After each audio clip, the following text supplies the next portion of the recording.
It is stage 4 of the Tour de France 2015. Serang to Cambrai, 223.5 kilometres, the shortest distance ever covered in the Tour's longest stage in the race's history.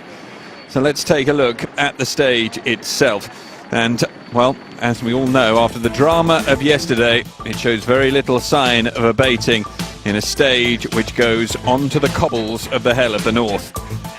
This is the day that the race traverses Belgium and arrives in France for the first time in 2015. The intermediate sprint comes at Ave. There are 7 sections of pavé. They've been over the one category 4 climb of the day. That came at the Côte de la Citadelle de Nemours.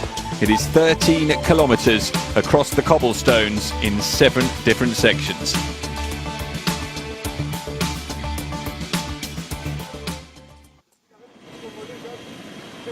So this is the current view of the peloton. There is a 4-man breakaway up the road, and they currently have a lead of around 4 minutes and 30 seconds. Let's take a look back at what's happened so far today.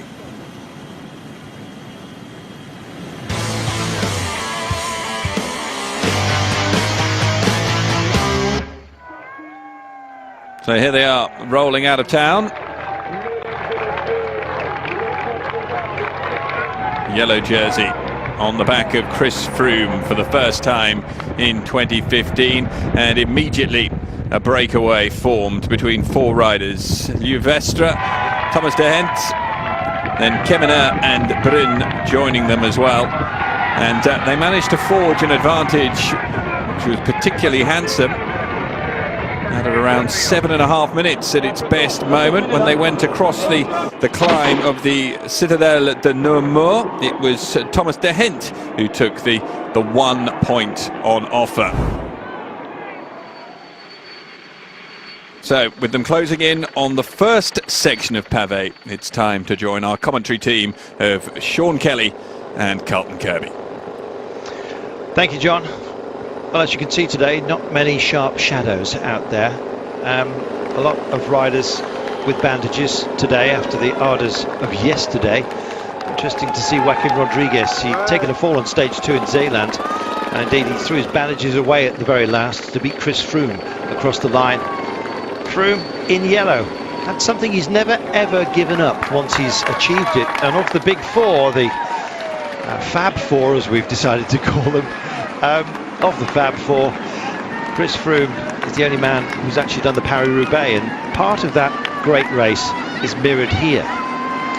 Don't be too worried. 13 kilometres of cobbles in 7 sectors today. Paris-Roubaix, I think this year it was just shy of 58 kilometres of cobbles, and indeed there were 30 sections, 30 sections. So it's trimmed down a little bit in terms of cobble challenge. However, those pavé sections are writ large in the minds of the main contenders, and it's about how your team functions around you and who you've got on board. Well, Vincenzo Nibali went so well when we had cobbles last year, Ypres to Arenberg, you may remember. 7 cobble sectors there as well, but the rain came down, and we're expecting rain again today. That caused mayhem. Nibali was the best at coping in those conditions of the main contenders, and of course went on to win the Tour de France. He has Lars Bohm to look after him. Alberto Contador, well, he crashed and broke his leg famously last year, of course. Chris Froome crashed and broke his wrists. Froome's got a great backup. Ian Stannard, Luke Rowe, Geraint Thomas, very strong team. Also with some pretty trick bikes as well, which we'll detail again a little bit later on. We've already seen pictures of them in our pre-show. If you missed that, where were you? And Quintana. Well, let's just dwell on Contador first. He's got Peter Sagan, who's just a real tough egg in situations where strength is required, and I don't know, he kind of goes commando style essentially. He's a great bodyguard to have around, and Contador will be guided by him amongst others. Mick Rogers as well is a bit of a tough guy when he comes to cobbles, although he has taken a spectacular tumble in the past. So too Quintana. Well, we are casting our eyes down through his team, and I think of the main boys, he is going to be the most worried. We're not ignoring TJ, we're not ignoring Rigoberto. Those guys will come to later, but of the big 4, Quintana has a lot to worry about today. You can pick out Chris Froome's yellow jersey, Sky on the right-hand side of the road. You can see Astana there looking after Nibali. It's not long before you see a yellow line, although I'm having trouble picking it out right now, of Tinkoff Saxo. Lotto Jumbo up towards the 4. We'll talk about the favourites, those who are specialists at this kind of thing, but I guess, Sean, with such limited run of cobbles, 13 kilometres in total, we have a lot of non-Paris-Roubaix specialists, it's fair to say, in this race, because it's the Tour de France, for goodness sake. Is that going to cause mayhem, even though we've only got 13 kilometres of cobbles? Some guys really not used to the sort of terrain that they're going to be asked to master, and it may cause havoc. Well, it can cause havoc. You know, you have a lot of teams here maybe who haven't got specialists for the Paris-Roubaix, but they have to try and stay up there in the front to keep a leader, and Movistar with Quintana, with Valverde, of course. But Valverde, I think he's a rider that can manage for himself. It would be better if you have a good number of riders around you who can ride on this sort of terrain. But for Quintana, he needs them more because he's a very small, lightweight rider. So to keep his position before we get onto the cobbles, when the big fighting and the pushing will start for positions, it's going to be always difficult for him. And that's where you need 2 or 3 real powerhouses that can ride at the windy side of the peloton and just keep you up there and keep you in a good position to get onto the cobblestones, and that's going to be the problem. Then when you get onto them, as a Quintana, it's always difficult to hold their position because the guys are going to go across at such a fast rate. And today, looking at the sections, like they're long sections, that is the problem. And when you have a section of 600 or 700 metres, it just goes on forever and ever. And you look at the sections we've got here in the final, you know, the final section is, it's a long one, is 2 kilometres 300. The one before that, which is at 23 kilometres, is 3 kilometres 700. They're not real bad cobblestones, but they're also a little bit going uphill. It's going to be a real killer in the end, and we must not forget 223.5 kilometres a stage as well. That's going to take effect. It's going to kick in, fatigue and all of that. So it's going to be, you know, hectic on these cobbles, and I'm just hoping it's going to stay dry, because otherwise we're going to see mayhem once again, and that's what we do not want to see. And the big surprise to me is that we're seeing the cobblestones back again after last year. The organisation, I think they're taking huge risk, that they're, you know, putting in this very risky stage once again so soon.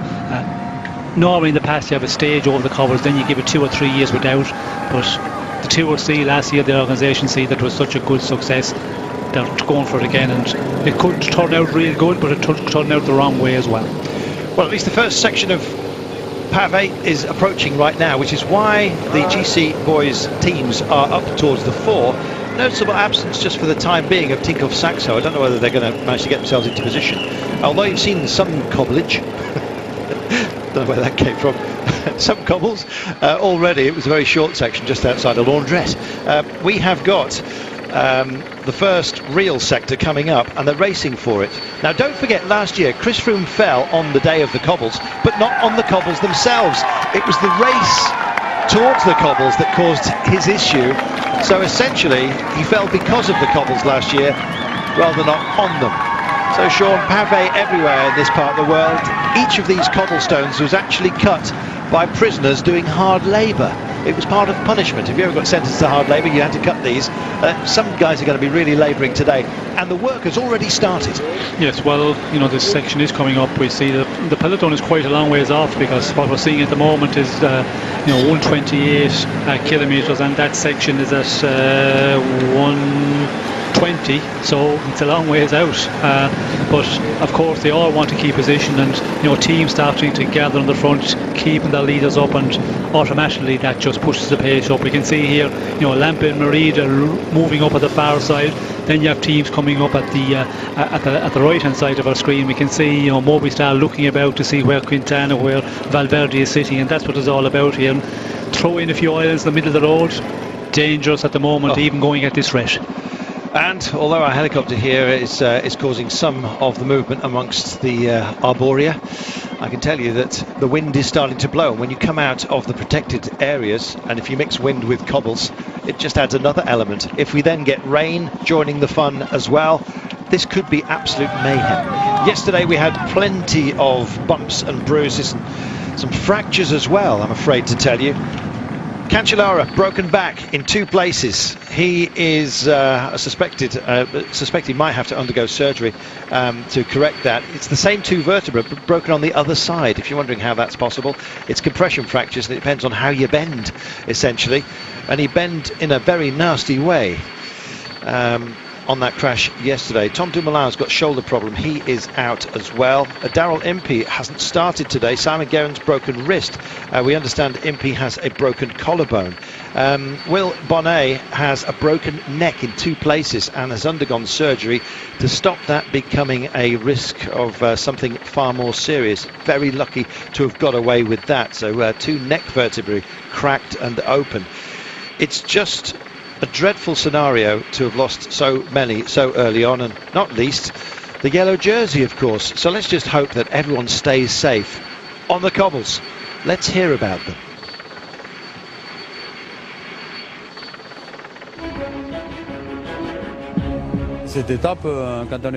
And a stage like this is good for specialists. They're happy to see this stage. The cobblestones, much of the stress is just getting to the cobblestones. It's necessary to have a specific position on the bike to deal with a different type of pain, because it'll hurt a lot in the end. They're going to close their eyes, forget everything, and just go as fast as they can. You can't win a stage on the cobbles alone. You need teammates. For Vincenzo Nibali, he's got Lars Bohm, who won the corresponding stage the previous year. Chris Froome's got Ian Stannard, who won one of the early season classics in Belgium this season. They're looking to those riders to protect them, and this is where the team comes into play. You need a strong team to be in the right spot. Being in the right place, Sean, is what this is all about. Every single GC team has a director sportif saying, get to the front. And so we've got a race within a race, and we're going to have this 7 times. Yes, it's going to repeat itself, although when we get to the end, I think with the 6 remaining ones, it's going to split up a lot, so the fight is not going to be as much for the final 2, the final 3 maybe, but here we can see, you know, it's a long ways out from the finish. A lot of riders still feeling good, a big bunch of riders all fighting to be up there, and we can see Sky are doing a magnificent job at the moment. And that's what they've got to do with Chris Froome, get him onto the front of the cobble sections, out in the top 4 or 5 places. That's the safest place to be and get through this one. But as you said, this will have to be repeated many times as we get closer to the finish. Mayhem could ensue. We'll keep an eye. We'll take our break, and then we'll be back for that first cobble section in a few moments' time.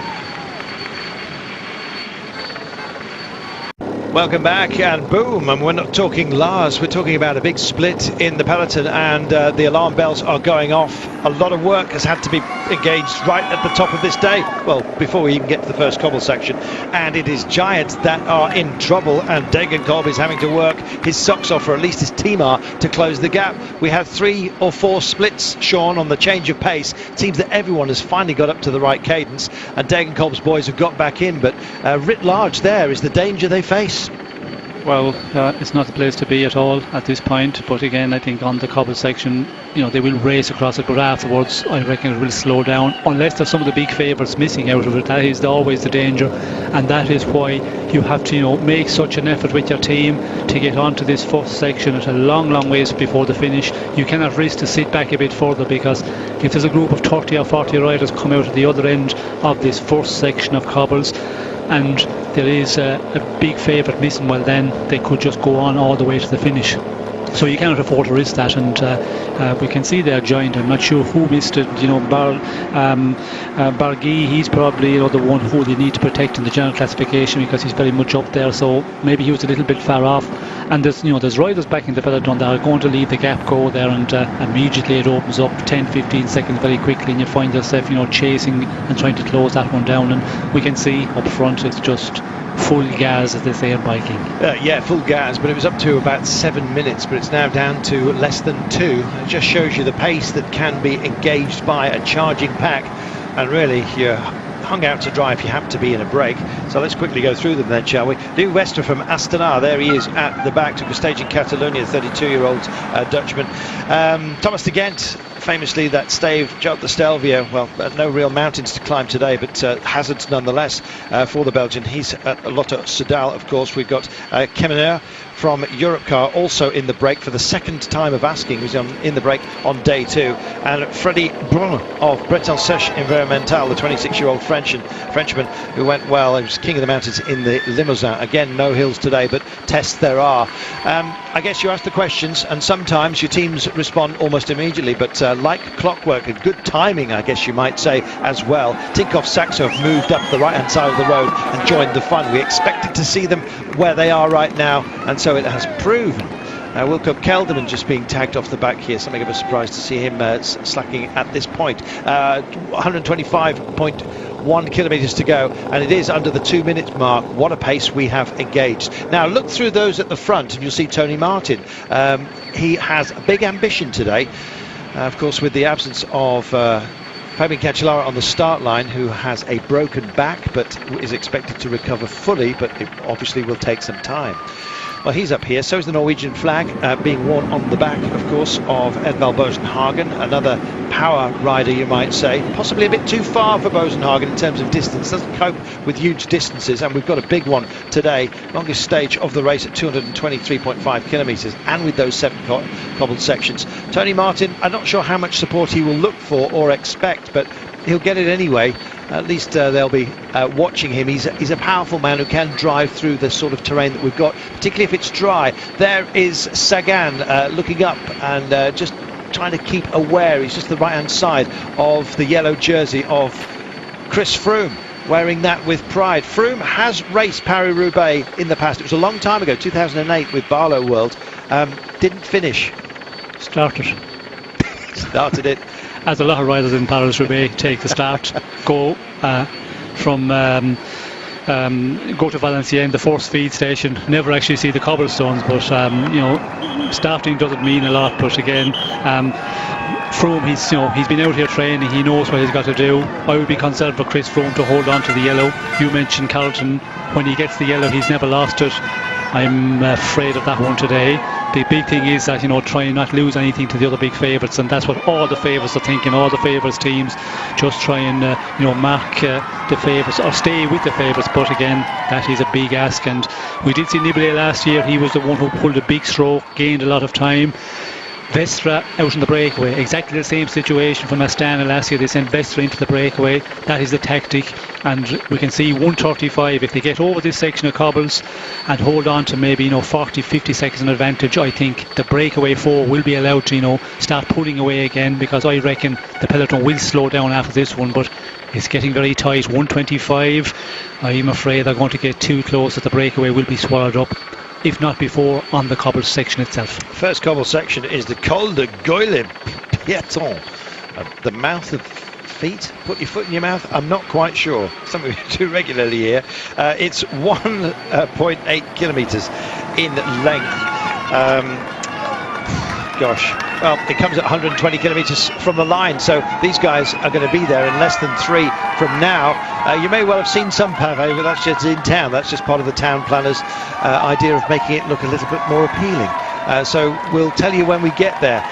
Cobble sections, Sean, some of them are better cared for than others. There are little societies, aren't there, that look after some of the more famous ones. Others seem to have genuinely been abandoned to the elements and to the farm machinery. Yes, well, the cobblestones, there's a huge difference, and the sections like the stones, some of them, you know, are maybe 8 inches square. The other ones then are maybe 4 inches square, and if you have a cobblestone missing out of the 8-inch square ones, well then there's a massive hole, and if you have 2 or 3 missing, well then there's an enormous pothole. And that is the case in the Paris-Roubaix. There's some ones missing, although they have, you know, got better and repaired them. Today we have a really bad section of cobblestones. The cobblestones are quite good, but the long distance, and there are also a lot of them just going uphill slightly, and that is going to be a real killer in the end when they go across at 40k an hour. You know, it's only the big strong guys are going to survive here, and for the small lightweight guys like Quintana, for example, and some of the other guys, I would be concerned, the general classification men, to stay in contact with the front peloton. And if you lose contact with the first peloton, there is one of the favourites stay up there, that gap could be 2-3 minutes very quickly at the end of the day. it could be very, very nasty. Let's see, shall we? And hope that we all stay safer than we were yesterday. To be honest, we weren't expecting the crowd. Well, of course, nobody was. They were going rather quickly at the time. But when we get to the it would have been today that we would have been most fearful of. Here comes your first section. The ticket's slightly out. So our opening pavé section, they're going to count it down. So this is listed as number 1, 1,800 metres. And to be honest, Sean, it looks tidy. But we've got Steadicam on this camera. Look at their wrists. That's where most of the hit is being taken. Greg LeMond, wisely at the top of the show, said, why don't they have front suspension as well on a day like this? Sky have got rear suspension, more on that in a moment, but you can see how much of the effort is being driven through the human suspension system out front. Wrists, elbows, your vision is also taking a big shaking as well, Sean, out here. A little bit of respite where they're going to repair it later presumably, and back onto the cobble section. 1,800 metres, not exactly hellish, but at least an intro for them. Yes, well, I think we can see the perfect picture here. The cobblestones are very good condition. They're not the real rough ones like in the Paris-Roubaix, where it's 6 inches higher in the middle of the road, and even to stay up on the middle, if you go off that and go to the side, it's very difficult to get back up on that. But here, you know, it's a good surface. The cobblestones, nothing really missing, no great holes or anything, and you know, they are pretty smooth cobblestones. They will go across those sort of cobblestones at such a rate, and in the dry conditions as well, it's easy to ride across these cobblestones if you're a specialist, because they're not as anything like the Paris-Roubaix. Now, that can be rather skittery, and you see it's a flat crown as well, so it's easy to use all of the road. If it really is peaky, the best place to be is right in the middle on the crown, but it's not. It's nice and flat for them, but you can still see from this whip camera angle right now, looking up at the shoulders and the elbows, it does take a pounding. Mark Cavendish has come to the fore, saw him mustering, keeping nice and safe, and he's doing a proper support job today for Tony Martin, who, if he has just a decent finish, Sean, could be in yellow at the end of the day. Yes, well, I think there's a lot of guys looking at the yellow, and you know, the guys who are further down as well.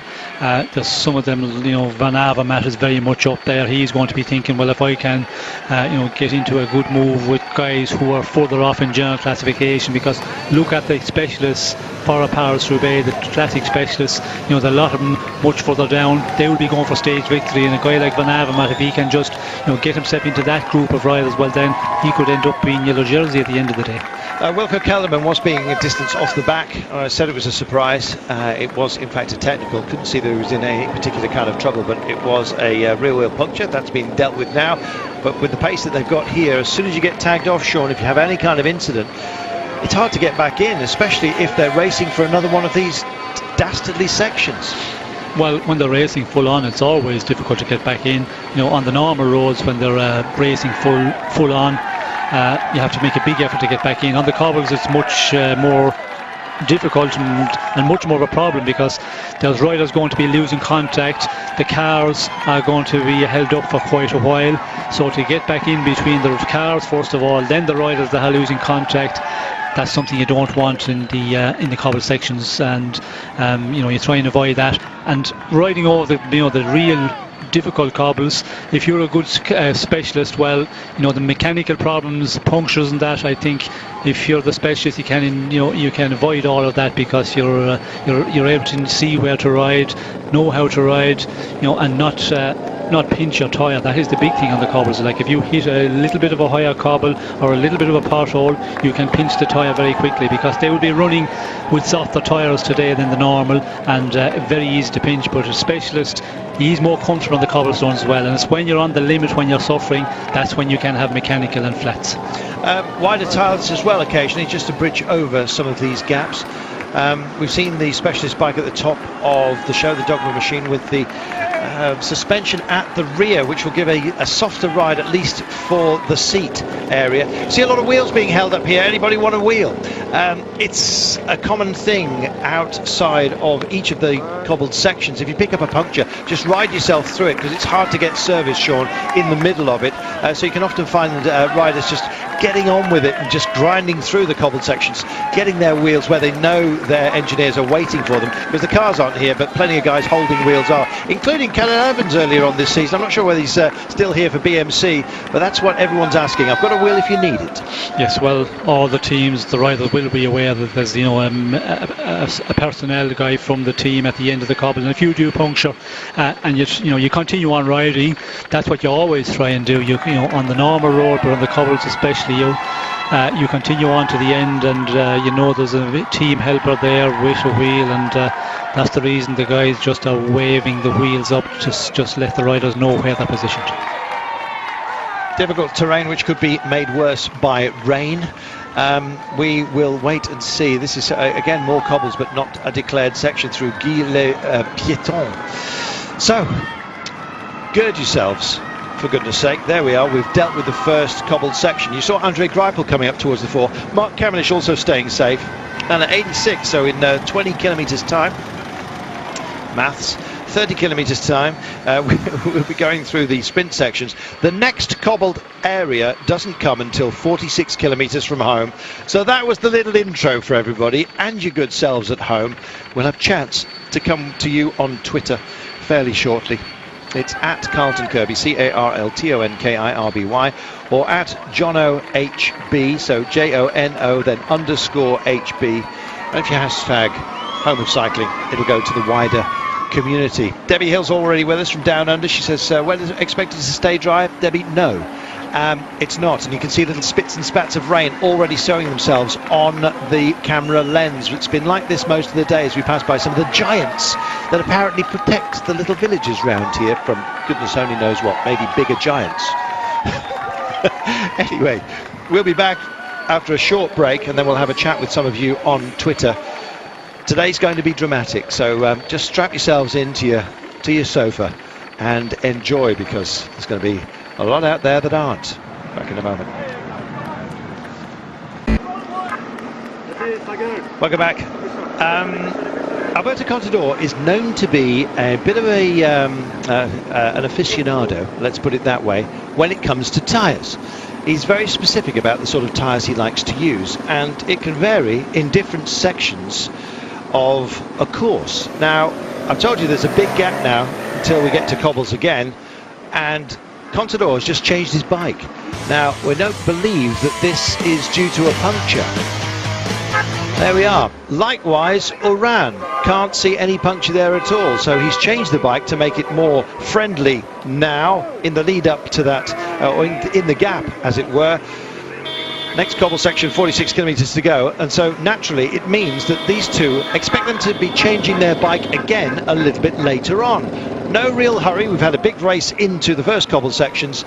Sean Contador, very, very tech savvy when it comes to tyres.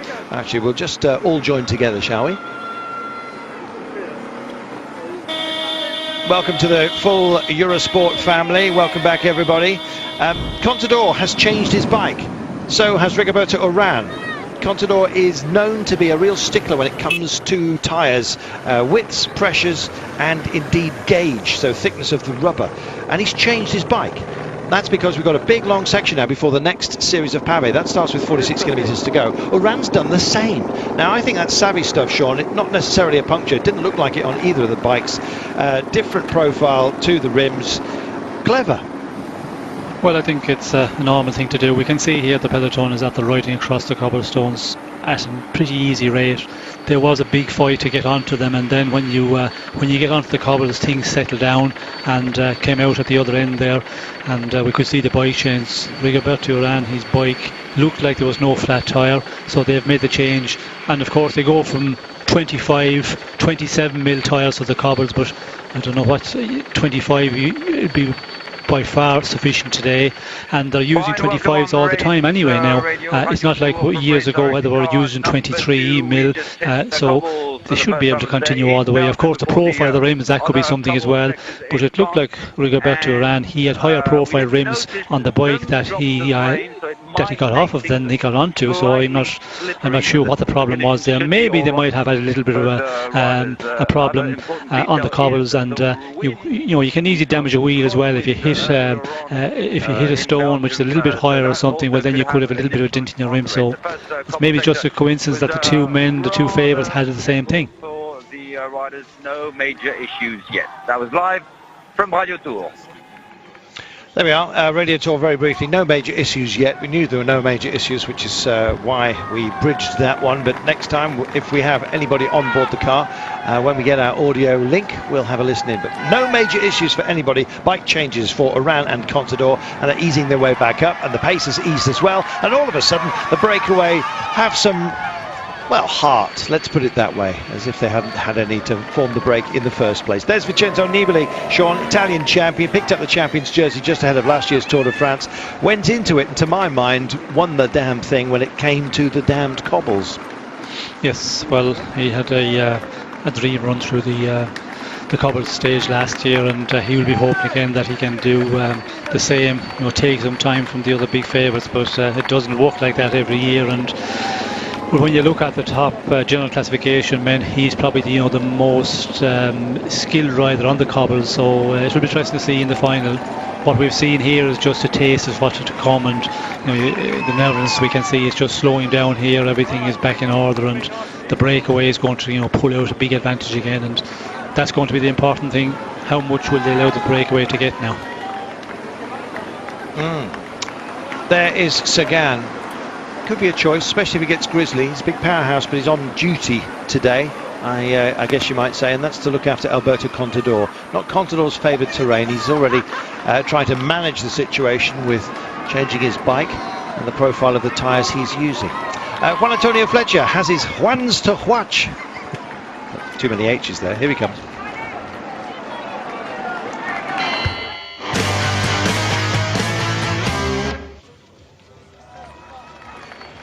Hello from Serang. We are still in Belgium, but today Tour de France is heading finally into France, and they're about to enter Valenciennes area, and they're about to go through the cobblestone sections, 6 of them, and a couple of them from Paris-Roubaix.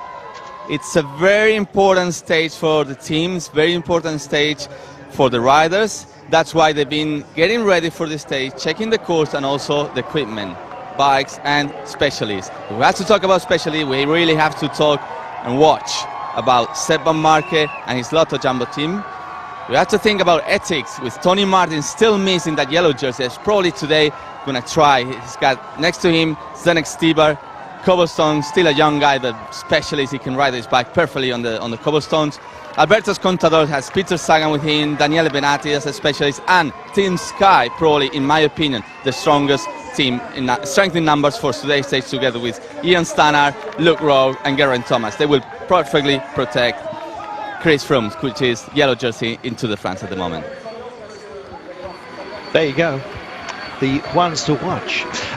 John Harris-Bass has been doing some cooking for us. It's the Tour de France cookbook, and now seems an appetite time to go there if you have an appetite. We will be going through the feed zone in about 5k's time, so just to wet everybody's whistles kind of thing. John, what have you cooked up for us today? Well, it's a salad, Carlton, so you'll probably accuse me of not cooking anything at all. But it's a salad of endive and gésier. So I did actually end up cooking a few things because I had to cook the gésier to put them on top of the endive salad. As I was saying yesterday, endive very, very popular in this northern part of France. And you can have them cooked or you can have them raw, and they go very well in the salad. They have a slightly bitter taste, very important to get a good dressing with them, a slightly zesty one. Definitely go for lemon over balsamic vinegar to mix in with your olive oil, a little bit of mustard as well, nice bit of seasoning.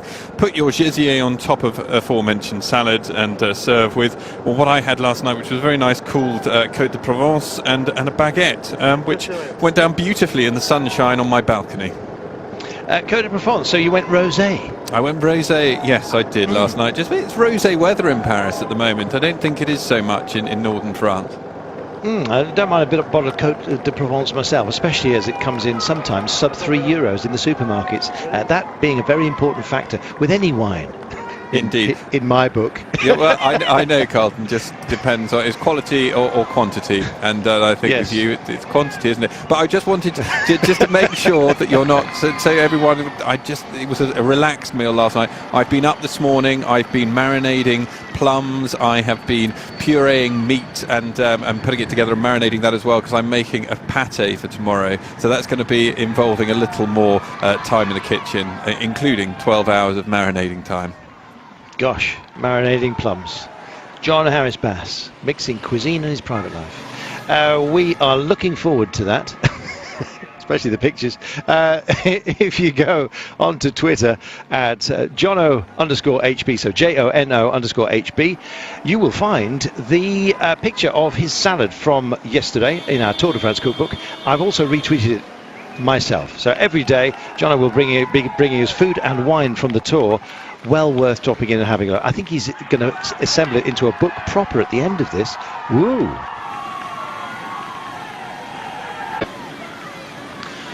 Welcome back.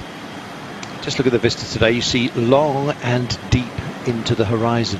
And the reason is we've had some inclement weather.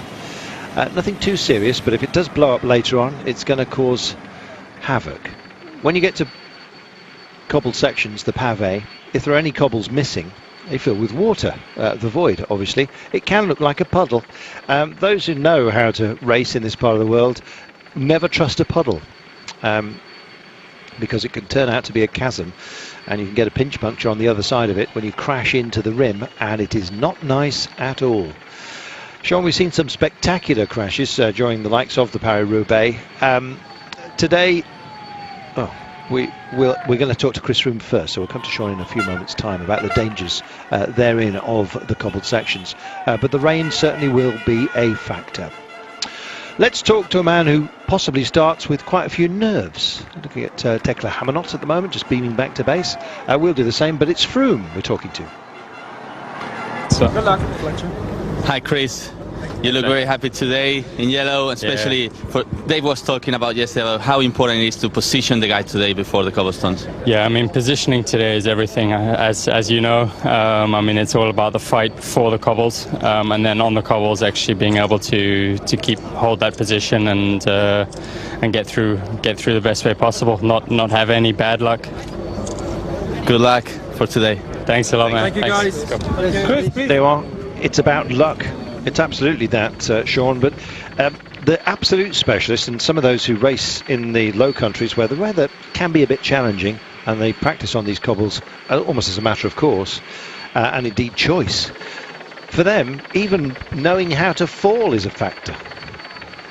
Well, sometimes you can do that, but you don't get that opportunity. Certainly yesterday there was no chance to decide what way you're going to fall, and that was an amazing one yesterday. They were doing over 80 kilometers per hour, I believe. That was the reported speed from some of the riders.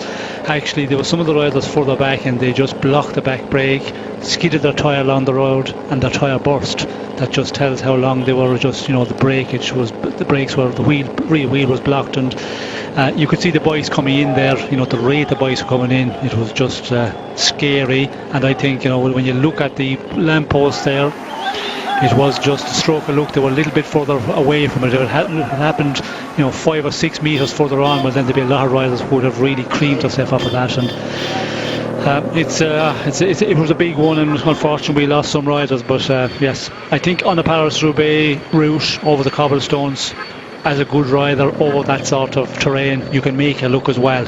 If you're really struggling, you're not good at that, and you're under pressure to get onto the cobbles, you're bike handling, you're riding over the stones, well then the risk of you getting into problems are greater. Whether the real specialists, that they can ride Paris-Roubaix, and sometimes they ride all day without having a flat tyre, and that's also about how you ride, where you ride, and seeing the problems, be able to see that, but to be able to see it is a difficult one. Here's your crash from yesterday, a nightmare scenario. Last man in was the one that scared me most of all, actually. It was when Gerrans went in. It was broken wrist for him. Fabian Cancellara was complaining about concussion. He got himself a broken back. The man you see stricken on the ground there, which is William Bonnet, had a broken neck. Both have had surgery, no paralysis or anything nasty like that. Thank heaven to report they are The surgery to William Bonnet's neck is to prevent any kind of nerve damage later on, because it's an open fracture. Fabian Cancellara, he's chipped the bones, the same 2 vertebrae in his back that he chipped earlier on in the season, also in Belgium. He'd done, I think it was left side last time, and this time it was right side. You may well have seen him touching that part of his back, just trying to figure out what was actually wrong, and in the end, yes, broken back, but not as serious as the broken neck of William Bonnet. Broken wrist for Simon Gerrans, who looked very dangerous when he ploughed into the melee, and in fact managed to get his hand up, but broke the wrist at the same time. Daryl Impey, also from Orica Greenwich, making it 2 men down. Didn't start today with a broken collarbone. Michael Matthews has a damaged wrist but is riding on. Matthews looked shredded yesterday, along with another number of others who had picked up a lot of dust on the sweat once the jersey had been heat burned off because of the friction that is created at 80 kilometres an hour. Very, very fast indeed. Not a pleasant place to be. Cobbles aren't either, especially when it rains. So right now it's a question of girding your loins, I guess, for the battles ahead. We have an intermediate sprint, Sean. I suspect it might well be a feisty one, although minor points starting to look a certainty for the main names, because we've got a 4-man breakaway up the road, and they're nearly back out to 4 minutes now. Yes, well, they did a good job. I think they made a big effort to get over the cobblestones, to get to the cobblestones and get over them with an advantage enough to hold on. I was concerned that they were going to get swallowed up by the peloton. It was coming down so quickly, but they just got to that sector, the 4th sector of the day, got over, and now they're going to be allowed to pull out again. And looking at yesterday, that big crash we see just a moment ago, it was 105 kilometres, and then at 107 kilometres there was another one. That's where Van Avermaet fell. So there was, I think, a little bit of confusion. A lot of riders looking around to see what their teammates were, and it caused another crash 2 kilometres further after the big one. Here's your feed zone right now, just taking on sustenance for the day. I think we just saw Nick Roach going through as well, smiling as the Cofidis Swan Year whipped away a feedback just in case he thought about nicking one. There we are then. Time to dig in, find out what you've got. You'll see them. They're always very interested. It's a bit like birthday morning. They have a look in there and just see what they're going to get. My goodness, that's a broad mouth if you can get a canette in there. That's quite a trick. Welcome back. New Restra has just changed his bike as well.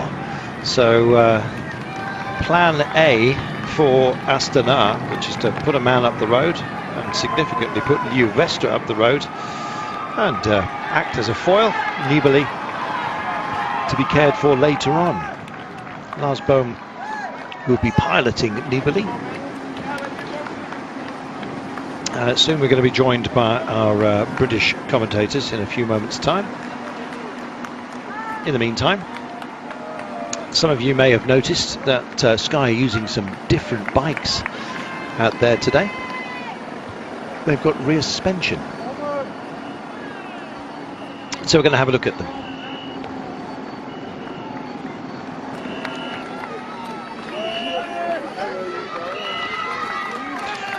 Bike to important geometry changes for Paris-Roubaix specialist bikes, and in fact some have started when it comes to the cobble sections, or the early cobble section, with a specialist bike. Sky have gone very special indeed. In fact, some tweeting in Chris Froome's Dogma K8S, can barely read it, but there you go.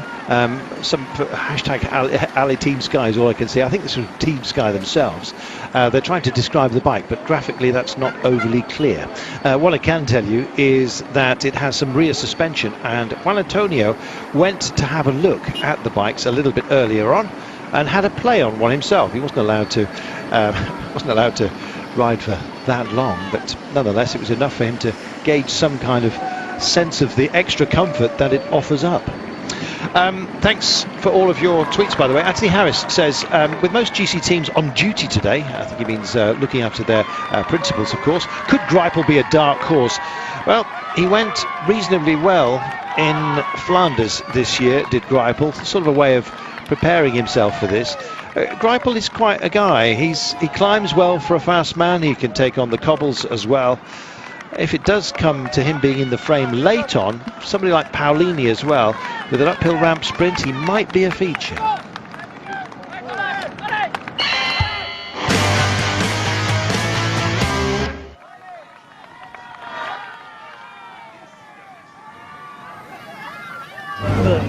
Just about right. Yeah.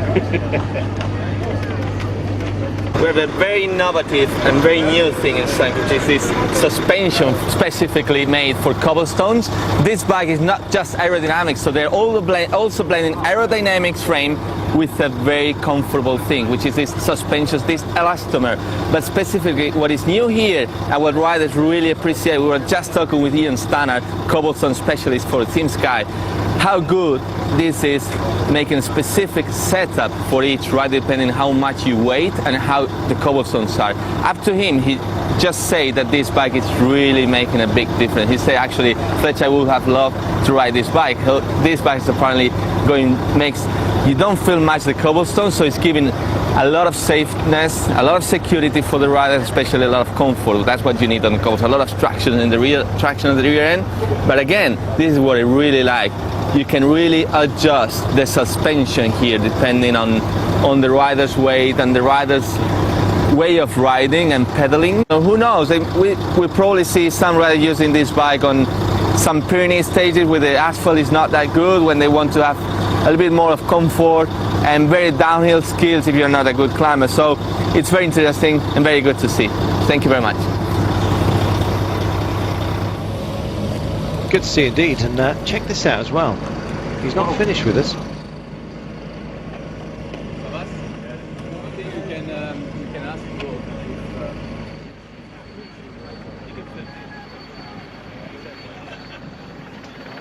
And they're just displaying the suspension travel for you once the camera stabilises. So Sean, great innovation. They tried bringing it out earlier in the season when we had some cobbled classics that they were involved with. Didn't really make a difference in terms of results for Bradley Wiggins, but it certainly makes the ride apparently more comfortable. I can understand for a Paris-Roubaix going for that sort of bike, but today it's not needed. The cobbles we have to get over, they're not the real bad ones.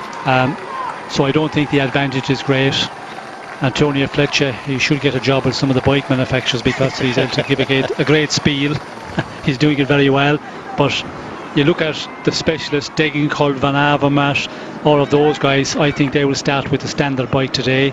25mm tyres, maybe the low profile rims, but again, we see in Paris-Roubaix now they're using higher profile rims. Suspensions, and we talked about front suspensions a bit of a time ago there in the entry of our programme. They tried the suspensions, fork suspensions, it didn't work. It's too heavy, you have to carry it for too long. Today we have 223 kilometres. You're going to lose a lot on the normal roads with suspensions, although now you can lock them out, but there's always that extra weight. And you know, when you consider the cobbles we have to get over, they're very, very smooth. It's all about power, being able to pedal your bike, and if you've got that, you're in a chance. You can come up with all this development you like, but it's not going to make a donkey a racehorse. It won't turn a donkey into a racehorse. There you go. Well, I'm not sure we've got any donkeys here, but we've certainly got some thoroughbreds. We're looking at two of them right now. There is Valverde and there is Quintana. Quintana looks nervous and he doesn't like cameras around him. Last couple of events I've seen him going, look, he's just being bullied as well out there. So much more movement than you might well believe at home, and when you see some on boards you realise just how fractious it can get even on quite a benign look. Quintana is nervous, and he quite rightly so, Sean. He's the man who's got most to lose, I suspect, out of the top four today, as we hove in on Uran, who has been under the radar, hasn't he, and hasn't really registered with too many. So Quintana's nervousness first. Well, I think maybe it was a bit too much an extreme there, the donkey and the racehorse. We could say a thoroughbred and a half-bred, and that, you're not going to change that by doing a bike here, a specials bike. No, Quintana is going to be in difficulty, and that's normal. When he comes to the mountains, he has the advantage of the bigger riders because he's such a lightweight guy, and he's able to turn out the power. He's able to produce the watts, and it's the same situation here. The big guys can use the big gears, they have more power, they can go across the cobblestones so much faster, and that's where a lightweight rider like Quintana, he's going to have real problems when they start racing. And it's not only on the cobblestones. We see the windy conditions up in Zealand on that stage as well. He was in difficulty because that high speed, big gear stuff, fighting positions, he's not able to do that. Where in the mountains, he can just put on a show there and just ride away from everybody else so easily.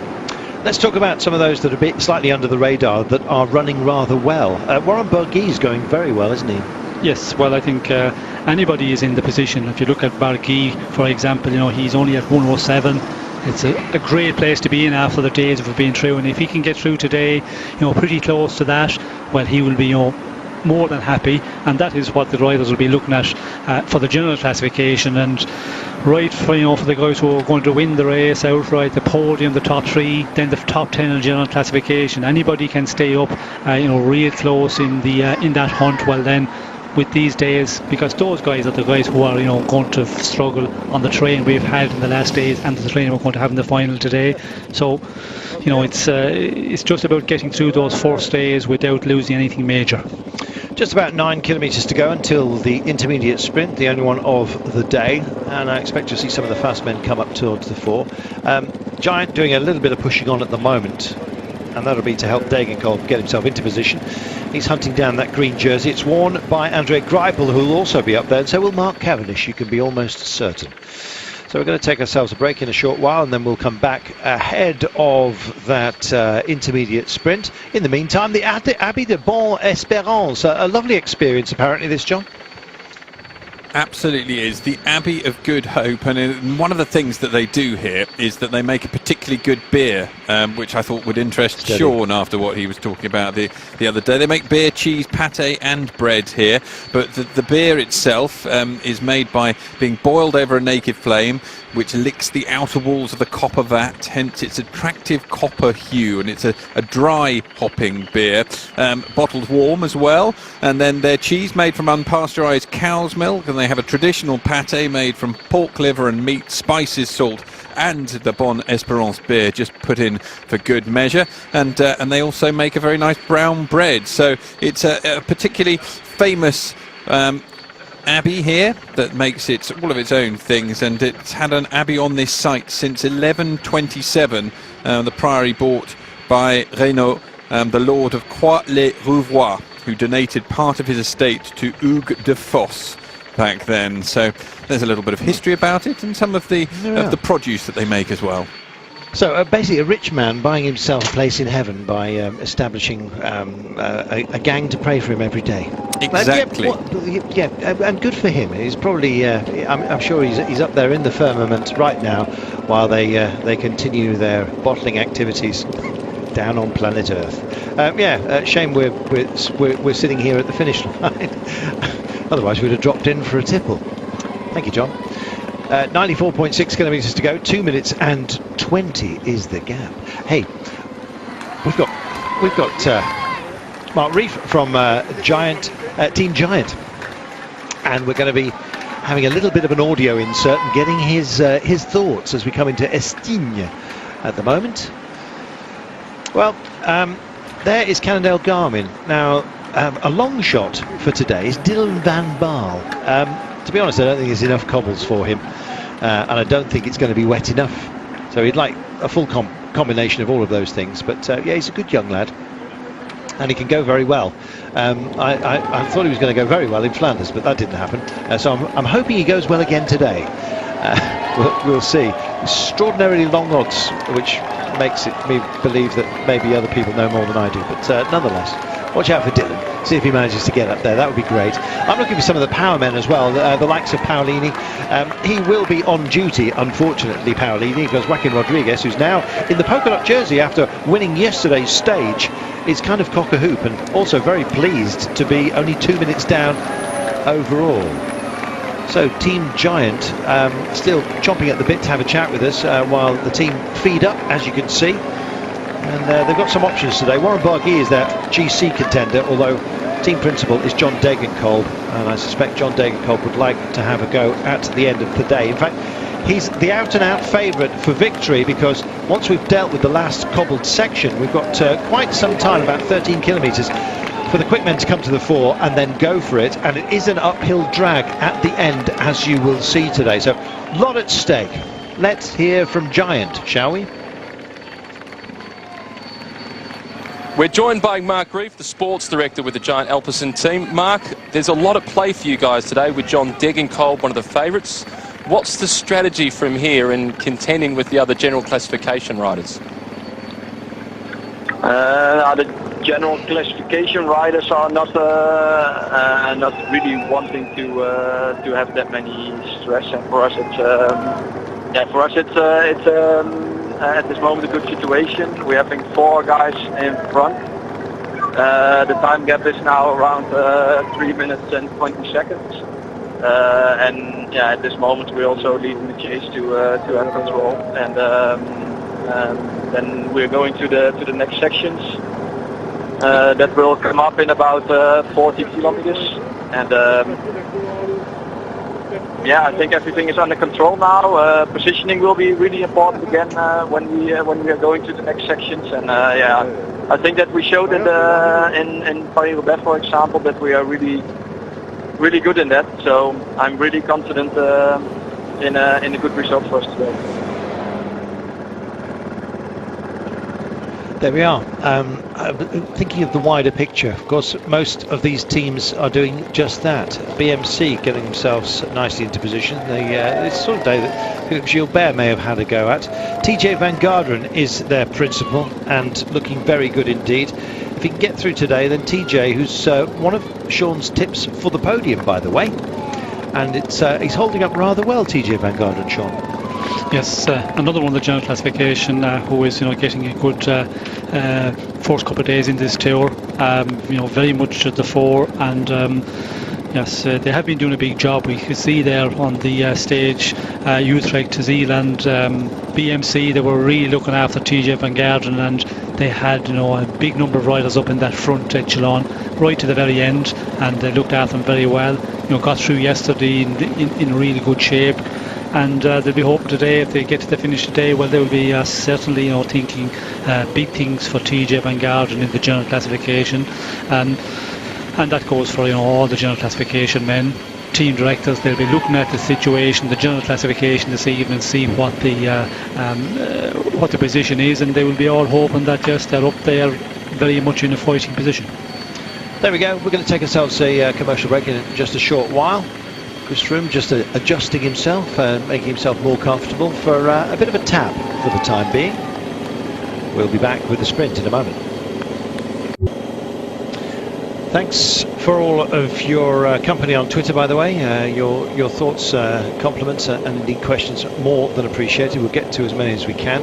In fact, we're going to try and dispatch most of our commercial breaks today before we get to the cobble sections, which start again. So the second cobble section of Asking will be 46 kilometres from the line. The last will be 13 from home. We've got an intermediate sprint coming up in about 3 kilometres time, so expect the sprinters teams, or the sprinters uniquely themselves, to start coming to the fore. Koshar Koenig, hope I pronounced that right, Koshar, says, if Froome abandons for any reason, who would it be that steps into the breach? Pertinent question after last year, Sean. I suppose Geraint Thomas. Well, it's a difficult one within Sky, because we could see yesterday there that Richie Porte, he lost time, and he's 5 minutes 48 down now. It's a totally different situation than last year. Porte was very much up there. Yeah, it's going to be a difficult one if they do have a problem, but let's not get too involved in that, because the commentators curse. Yes, I don't think that we should see a repeat of that. The problem is, can he hold on to yellow jersey, Chris Froome, Team Sky, or will he be able to limit his losses and just go on? But I don't think we should even think about having a problem where he's not going to go on in this race. Exactly, just pertinent because it is the cobbles day, as it was last season when he got himself into trouble. Let's speak to John Degenkolb, shall we? Big favourite today.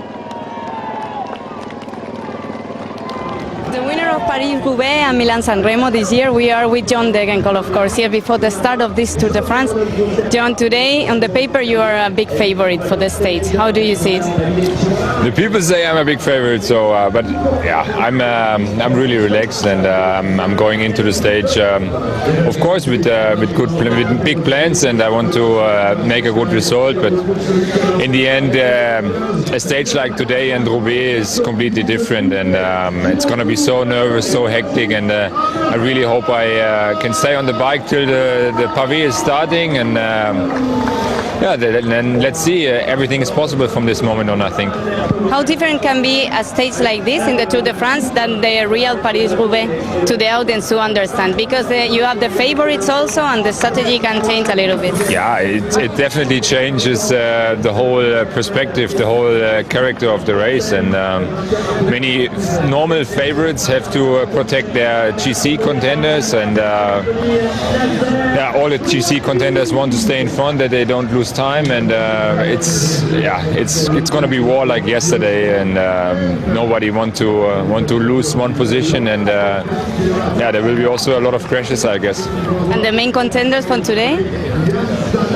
I think for me, Lars Bohm, Stuba. Yeah, it's a shame that Fabian Cancellara is not there anymore, and it's hard to predict, really. We have to see in the race. Thank you. Good luck. Thank you. Mentioned Stibar again.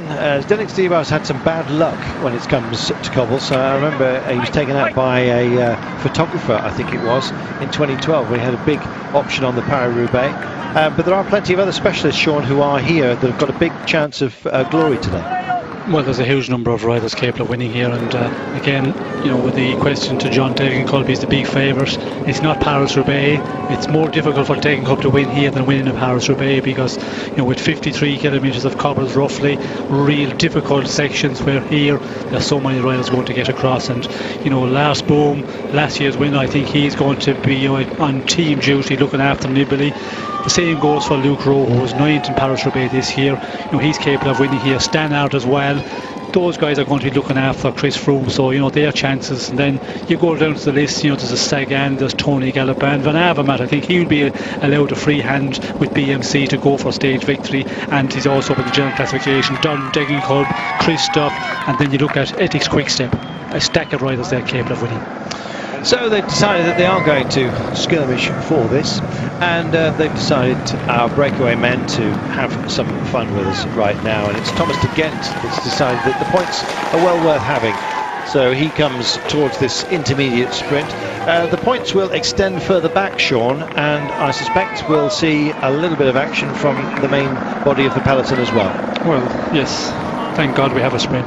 It's going to liven things up here, get the peloton motivated a bit again, because it was certainly, you know, interest was starting to die down there. We could see that they were slowing down, but here we go. It's Degenkolb's team was leading it out. Green jersey of on the back of Andre Greipel, also trying to get himself into position, but it is a train that's being posted by Giant, as you can see. There is Degenkolb, and just on his wheel, moving through right now in the green jersey, is Andre Greipel.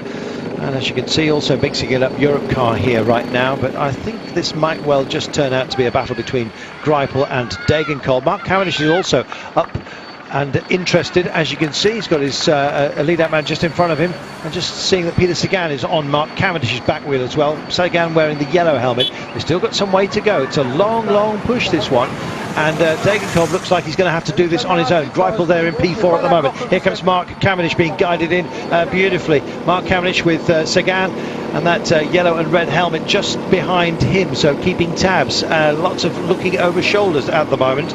Others not really sure what to do. It's Marcel Sberg, by the way, that's leading it, and they go for the kick right now. That's Tulik, incidentally, for Europcar, trying to do something for elsewhere, but right now it's lighting up. Kokar it is, beg your pardon, who's finally got the get-go. Mark Cavendish coming up round the outside, and that's a good push by him, and in fact it's almost going to be, well, quite benign by the end. Uphill drag, Sean. We've got another uphill drag at the end. Mark is adding to his account. That was a fight to get up that one. It was, wasn't it? We could see Giant Shimano, you know, they started to take it up, and Degenkolb there also suffering a bit. We could see he was waiting to sit, and then a big bump off a Greipel there, and Cavendish in the best position, Kokar taking it up at the right time, but Mark Cavendish just that bit stronger. Yeah, he was. Lightest, safe for Kokar, of course, who was guided up there by Tulik. There we are.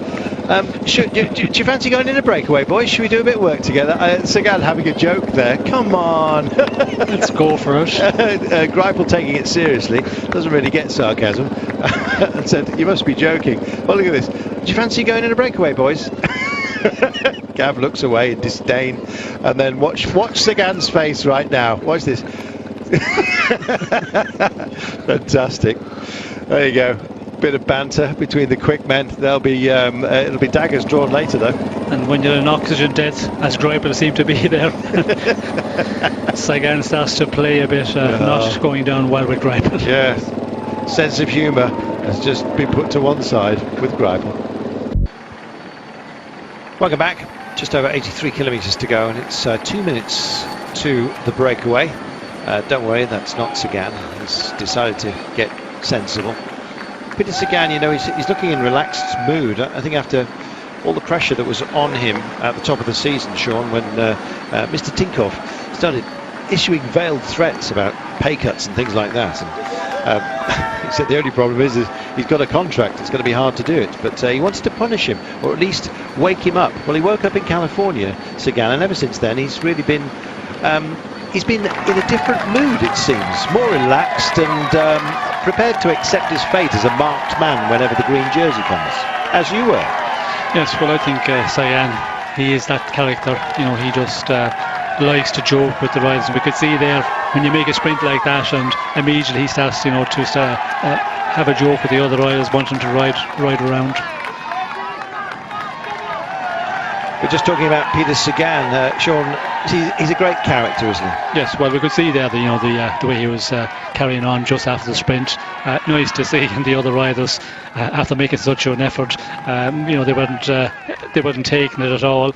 But I don't think at any time during the season he was majorly concerned. He's, you know, done well in California, but for Tinkoff, I don't know if that's going to be good enough. He's going to get a bit of stick here in the Tour if he doesn't get a stage victory, and you know, go the green jersey. Of course, that's something I think I can see him winning. But stage victories he need to get, and it's going back a long time. I was just looking yesterday at some of the stats. I think it was 2013 was the last time Sagan won a stage in Albi in 2013. But he's got 6 times second now with the one he got on the first stage of this year's Tour. He was the eternal second last year, wasn't he? He really was a marked man, and this year they've sort of lent against him really by changing the rules in terms of favouring the quicker men, the pure sprinters, by outlining days that are regarded as pure sprinters' days, so extremely flat, where Sagan would have his troubles. They carry enhanced points, so the green jersey is going to be more difficult to attain for him this year.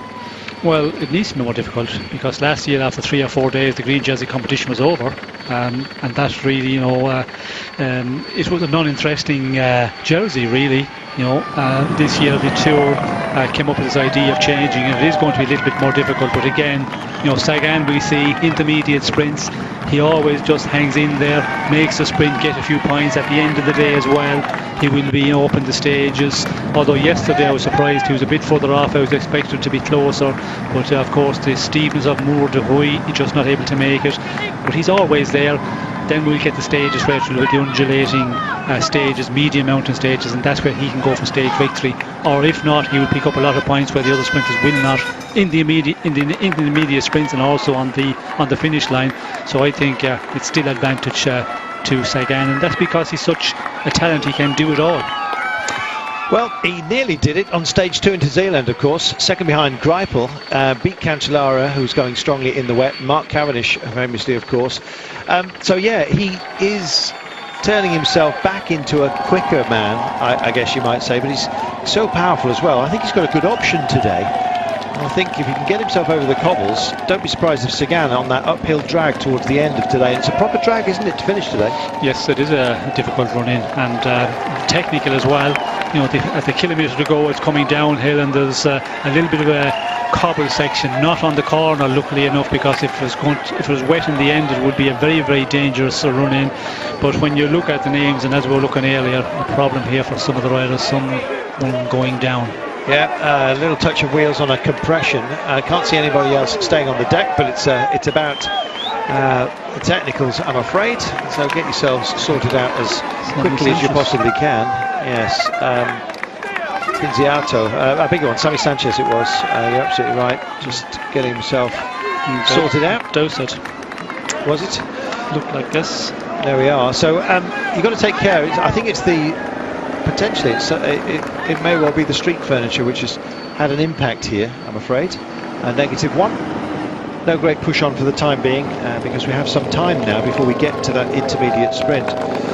So Sean, yeah, it's a day for the powerful and I guess the lucky as well. Yes, well, I think you always need a bit of luck for the crashes, especially to be in the wrong place at that wrong time. Well, there's times, no matter how good your bike handling is, nothing you can do about it. But of course, riding over the cobblestones, that's something experience is very important in being able to do it as well. And I was going through the list there. There's so many riders, and I got down to, I think, Ethics Quick Step. You can look at Kwiatkowski, Tony Martin has big interest here. It should be interesting to see what they will do. Cav himself can do it very well. Stybar, Van Mark then, of course, who will be there. But I think, for me, Cav will take it in the sprint today. Wow.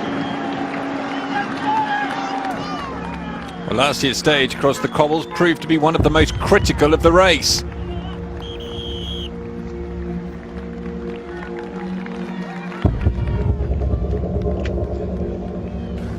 Creo que tiene una etapa como esta, ¿no? So everybody knows what the cobbles is going to be like. The cobblestones are spectacular for the television, but they pose a lot of risks for the riders. Bastante grande.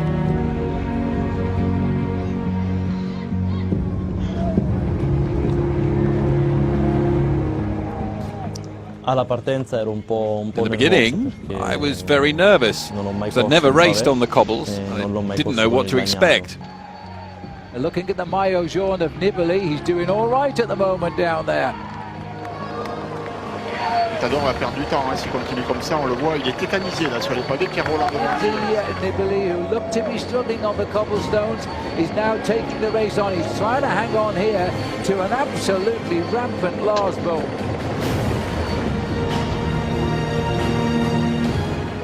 Invece poi dopo il primo tratto di pavé tutte le paure sono sparite. On the first sector, sono riuscito a I felt good, and that gave me confidence for the rest of it. That allowed me to gain some very important time on the stage. Quelle étape de folie! Et le grand vainqueur du jour, c'est presque lui.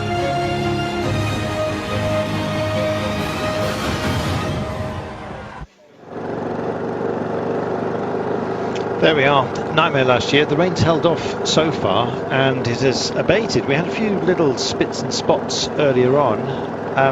It's blown away, Sean, but I'm looking out the commentary position behind us. The flags are starting to billow. It's getting a bit cooler, and that often is a precursor to rain. Yes, I don't think the rain is that far off, and that is going to have the big outcome of the result here. If the rain comes down, it will change the race totally, but on the dry conditions, I think we will see quite a big group of riders coming in here together. But if the rain comes down, well, then it's same situation as last year. It will really blow the race apart, and the riders will be coming in very, very small groups. Very small groups indeed. We've already seen what a change of pace can do as they were heading for the first sector of cobbles, and I suspect the pace is going to get up again, and probably rather early. A bit too early for some people's liking. Just hoping in on Chris Froome. There is Alejandro Valverde, the Spanish champion, with that gold stripe across his blue jersey, and yet again a compression shows how busy it is out front.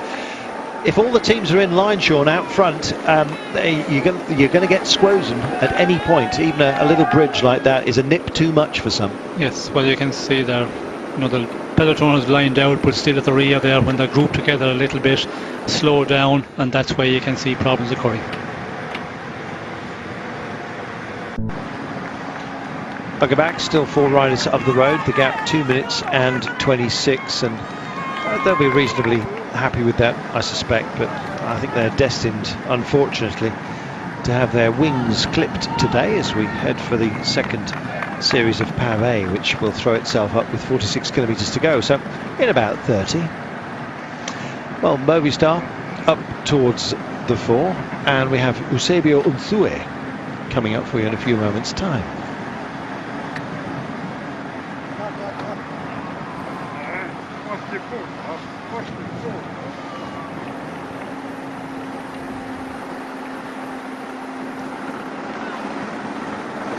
Welcome back, our British friends.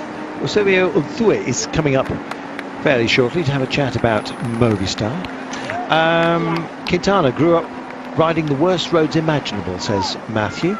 He says, do you really think the cobbles are making him nervous? Well, yes. On a day like this, I think everyone's nervous, but Quintana has been doubly so of late. And I guess this stopping and stalling is not helping matters at all. There we are. A little bit of a trip and a little bit of a helping hand as well. Inter-team aid, at least in terms of just balancing the bike, I guess you might say. I think that was it Damien Godin just being helped out.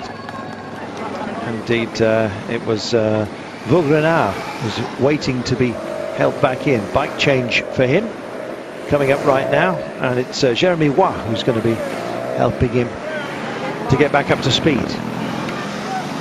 There we are, clearly one of the chosen ones for today, Virmos, and so off he goes to try and make it back in. When the pace comes up a bit later, that'll be a worse time to make any changes. Be interesting to see how late Contador leaves it. I suspect that once we got to that first cobbled section, he'd made a bike change. This is why his team weren't towards the fore. They raced in and got themselves into position. Really good timing, to be honest. Through they went, and then when he came out the other side, he was back to his more regular bike. Regular because of the geometry, which does differ, Sean, from a cobbles bike to a standard road bike. Yes, for Paris-Roubaix, the geometry is different. You know, the wheelbase, there's a longer wheelbase, which means between the two wheels there's a little bit more of a longer distance. The frame geometry has also changed. The bracket, the bottom bracket where the axle goes through, where the chain wheel is on, that's a bit higher as well. So just to make the bike that bit more comfort. But now, of course, with the tyres that they use, much wider tyres than previously. Eusebio, 7 de julio y adoquines hoy. San Fermines y adoquines. Well, 7th of July. Bit of a party on the cobbles. Yeah, I'm hoping that we're going to be celebrating today. We're not looking at anything like a stage victory today. All I'm asking for is just a quiet day out there, and hopefully that my riders stay protected. I'm hoping that we can keep everyone in the team together. That's the main aim of the day. And I think it's the goal of all of the teams to just try and protect their leaders and stay as close together as they can. I think that Vincenzo Nibali of the GC contenders is the one who can defend himself the best. But today, I think it's just a question of saving time, trying not to lose time, and essentially just trying to stay out of trouble, because we know that this is a stage where if you're not lucky, you can pretty much lose the Tour. Well, we hope it works for you today, and we'll keep our eyes on Nairo until the end. Yep, we'll be trying to do that. John, was that the 7th of July Basque a day? Is that what it is? I'm guessing so. I'm afraid I don't. Yeah, I think the red cravat is possibly a bit of a giveaway. Yeah. So a bit busy, the revolutions on that day, were they not? Or this month. 4th of July, United States. 7th of July, the Basque Country. 14 Juillet in France. Maybe it was the heat. I don't know. 1st of July, really Canada Day. Today. In fact, absolutely, Canada Day. Go the Canucks, or Allez Canuckien. I made that up. But yeah, absolutely. What is it about July that gets people so hot under the collar, John? The heat, I'm guessing. That'll be it. So we don't have that today. It's sort of moderate, I think, the temperature. Although it's quite a sticky 26, 27. So everyone's still in their shirt sleeves. But then again, I suppose we're in northern France, where they're sort of more sort of low countries people. They'll forgive me, I'm sure. It might take some time.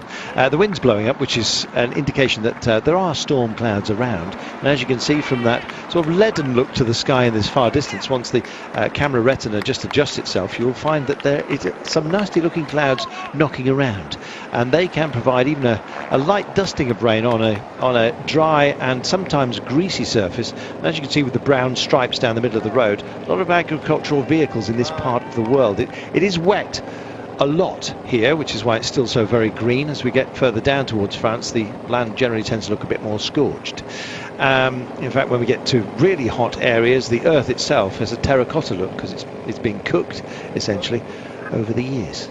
But right now, yes, it's just blowing up a breeze. It's a northerly, apparently. I'll have to double check on that wind direction in a moment because it is switching around and gusting ever so slightly.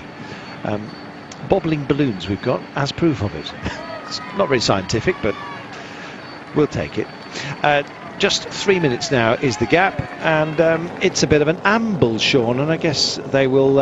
This doesn't dissipate the nerves any, does it? Well, there's time to amble because with the breakaway at 3 minutes is well under control.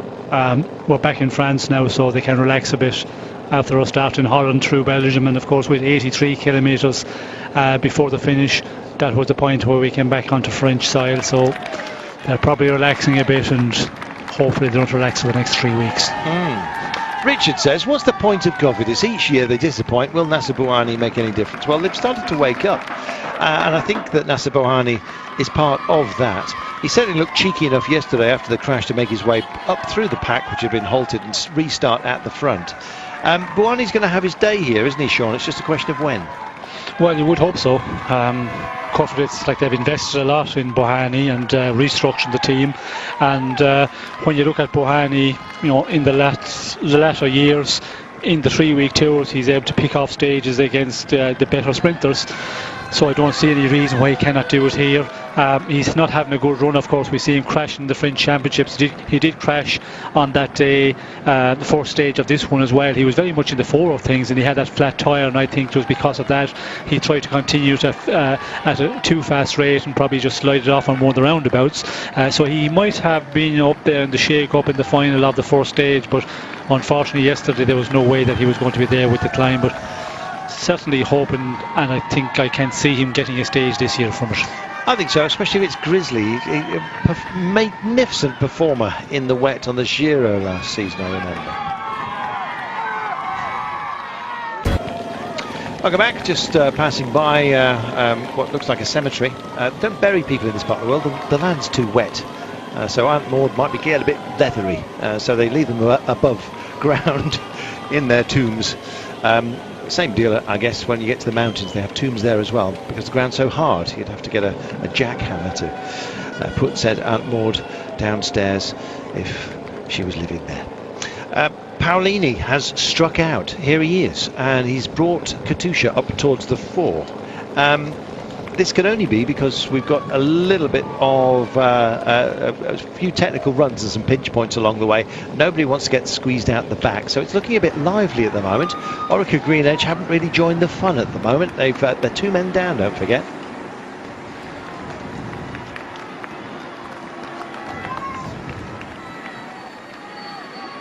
Three minutes and 4 is the gap. Pace has been injected. This looks like something of a forum, Jonas.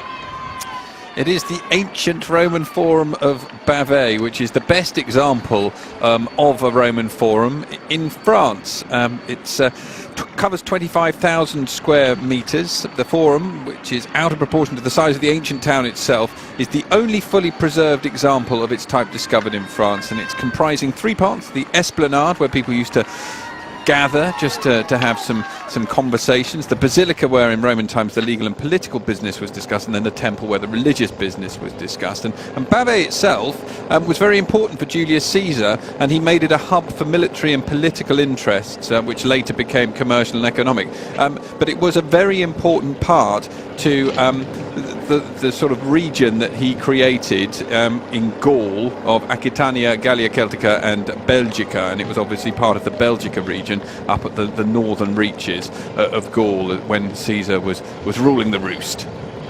Yeah, except when Asterix and Obelisk, of course, downed the magic potion and indeed started knocking 7 bells out of them. But then again, that was only in the comic book. They really did boss the place.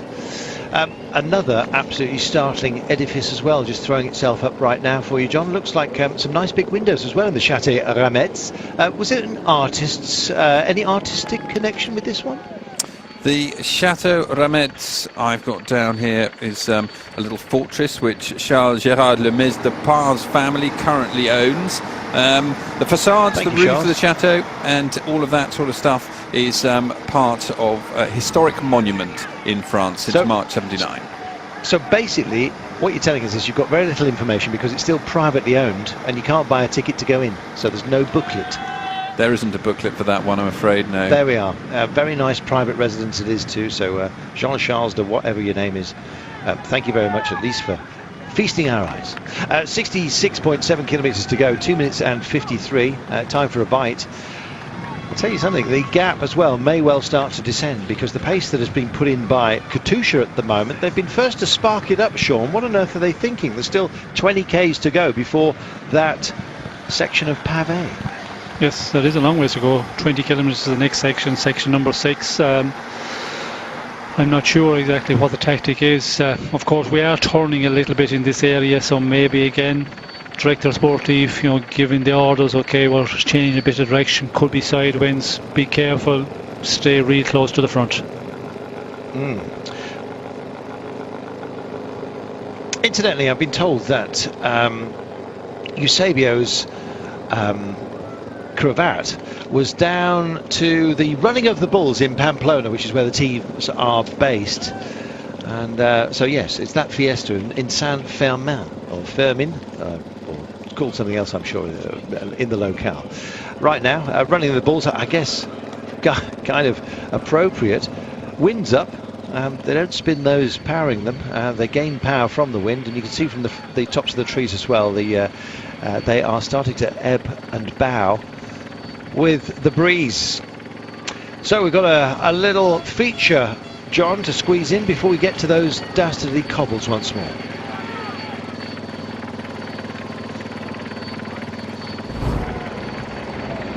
That's right, taking a look back at what has happened so far today. An early breakaway by 4 riders, Thomas de Hent, Frédéric Brun, Liu Vestre and Pierrick Kemener. And they set off and managed to eke out an advantage of up to 7.5 minutes at one stage. It was Thomas de Hent who took the point on offer in the King of the Mountains. It's been very sparse, the polka dot jersey so far. They then came along the route here into the first section of cobbles between Pont-à-Celle and Guy-les-Piétons, 1800 metres, but as you'll have heard from Sean's commentary, these really weren't very tricky cobbles to negotiate at all. So the riders safely through there. Then those 4 breakaway riders got across the intermediate sprint. It was contested by the rest of the peloton, and Mark Cavendish managed to nose out in front here. There was a nasty uphill bite into that intermediate sprint, but Cav coming through to take 11 points, moving himself up until third in the green jersey competition at present. Peter Sagan then had a little bit of fun with those who joined him for the sprint, at least causing John Degenkolb to smile there as he suggested that perhaps they set off on a little break of their own, but they elected against that, and as a consequence we can now rejoin the action with Sean and Carlton as they approach the final 6 stages of the cobbles. Thank you, John. It is raining out towards the west of where we are, so the weather front is coming in. Whether it will meet us by the time we get to the cobbles, or indeed by the time we finish today, remains to be seen. Not quite sure how fast it is moving. Météo France pretty handy. They use military satellites, incidentally, to generate their weather forecasts, and in fact rather effective they are too. So if we can just lean on them momentarily and ask when that rain is going to come. I dedicate that task to you, John. See if you can find out what Météo France and their military satellite are doing. They might just tilt it on your command. We'll see. 64.3 kilometres from home. 4 men up the road, 2 minutes and 52 away. Thankless task, really, Sean being up here, but Liu Vestre was dispatched last year and it worked very well for Nibali. Will he? Is it plan A again? Well, I think they will be hoping to put that plan in action, but will it happen again? That is going to be difficult to see. The weather conditions, that is going to be, I suppose, the changing of the outcome of the race here today. For the stage victory, for the overall general classification men, how well they will finish this evening, how close they will be together after the stage. So there'll be major concern if the rain is coming in. It will make that more nervous again. As it is, it's starting to wind up already, and we're just around the 20 kilometres to go to this important part of the stage today, where this section of cobblestones from there on is going to race, and we can see rivals starting to push on. Katusha's the one who started to push on a bit. Now we're seeing all the big teams and the big favourites starting to appear. We're just going to be coming out into wide open spaces, and you've seen that the wind is blowing up. Just look at the flags, not the ones that are being waved by people, but those that are being affected by the wind. And as you can see at the moment, it's sort of headwind, cross headwind. It will become significant. And when they go into the wider areas where the trees dissipate, suddenly we get into the agricultural zones of which dot the landscape here like a patchwork quilt. They will suddenly emerge, sometimes from behind buildings.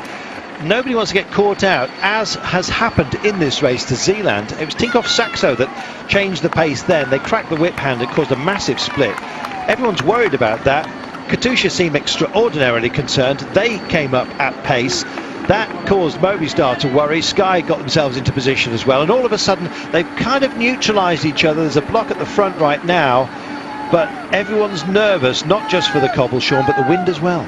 Yes, well, the wind is a big part today because we are turning around a lot. We change direction, quite regularly, so they are getting concerned, and we can see the reason. All the big teams, there's 5 of the big teams there, just with that train on the front of the peloton and securing the pace, and 39.1 after 4 hours. It is quite a fast pace to this point.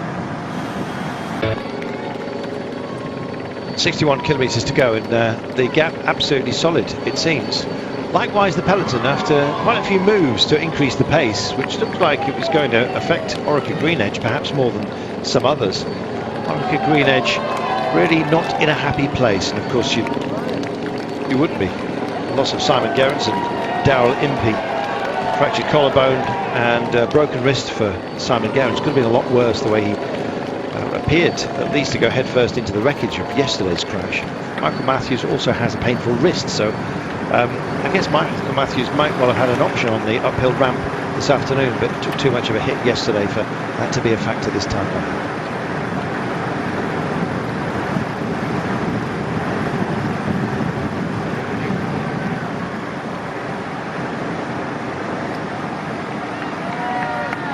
Breakaway still having their head, and indeed heading the field by 2 minutes and 53 at the moment. Well, we've been talking about the wind, and we've been considering the rain, and the wind is coming in from the west-southwesterly, incidentally, so it has swung round, not quite into a northwesterly just yet, but that usually tends to be where the wind dies, and then it swings around to be a northeasterly, which is quite a cold wind. This is the direction, the southwest, from where rain comes, which is where we get the name of the rubber raincoat beloved of fishermen, known as sou'westers. That's because that's the direction that storms come in the northern hemisphere, not in the south. So those of you listening in down under, you'll be shaking your fist at the TV, but it counts up here. So let's have a look at how the weather is shaping up. In fact, France Meteo have issued this. The temperature, there we are, 29 down to 21 towards the finish today. Southwesterly moving variable westerly. Gosh, it sounded like a weather forecast proper here. Chance of rain, well, it's 20 kilometres an hour wind. That might gust up just a little bit if the rain does come in. And apparently it's going to be light drizzle, if anything, later on. So there we are. I can just about scrunch my eyes and see that. So that's from France Meteo, which is always a useful service. No disrespect to any other weather services, but other weather services have been known to get it wrong, whereas France Meteo has a pretty good record, particularly when it comes to hurricanes in the south of England. Those our English viewers will certainly know about that. Blew in a hoolie in the 80s, knocked down lots of trees. In fact, 7 oaks became 3 oaks, I believe. Anyway, moving on. 59.1 kilometres dead now, and it looks like the wind has abated in this part of the world. It's just starting to roll a bit, Sean. We get that as it's a very familiar ground, I guess. Certainly to myself, I lived in northern France for some time, and familiar to you as well, Sean. You lived in Belgium. Having spent so much time in the locale, you know how variable it can be and how difficult it is to forecast, frankly. Yes, well, it is very difficult to forecast, and even the good meteo we got from the guys there, it's just so difficult to know what's going to happen here. The cloud is hanging there; it's been hanging with a while, but will it hold off? Will the rain start coming down? And we only need a little bit of rain. It's not a big downpour that you need. Just one shower, make the cobbles wet, make the roads wet leading onto the cobbles, then it becomes much more dangerous and much more of a problem for a lot of riders and the teams to control the situation. And the risk of crashes, will grow drastically if the road does get wet. And we can see here, it's all starting to kick off at the moment. Still quite a long ways away from the cobble section, but everybody getting nervous. And of course, yesterday's big crash, that's in the mind of a lot of the riders as well. That doesn't help the situation. It just builds that nervousness more within the riders and the teams. You saw a dirty, great big plaster on the face of gauze, if you like, on the face of Danny Oss. He took himself a tumble yesterday, is racing on. Big bruises for him. But yeah, he's amongst the brave. Likewise, Michael Matthews, who would have been expected to be a feature on a day such as today. Once the cobbles are dispatched, little lumpy finish, it kind of suits him a bit. But he's riding on, but with a damaged wrist. They've lost two others, Darrell Impey with a broken collarbone, and of course Simon Gerrans with a broken wrist, so they couldn't afford to shed Matthews as well. I'm not saying he's riding on under protest, Sean, but you've got to be a brave man to stay on the bike when you're really not feeling great. Orica, though, so short-handed, they can't give any free pass-outs, can they? Well, nobody wants to stop the Tour de France. The riders, you make such an effort here. There's many months of getting ready.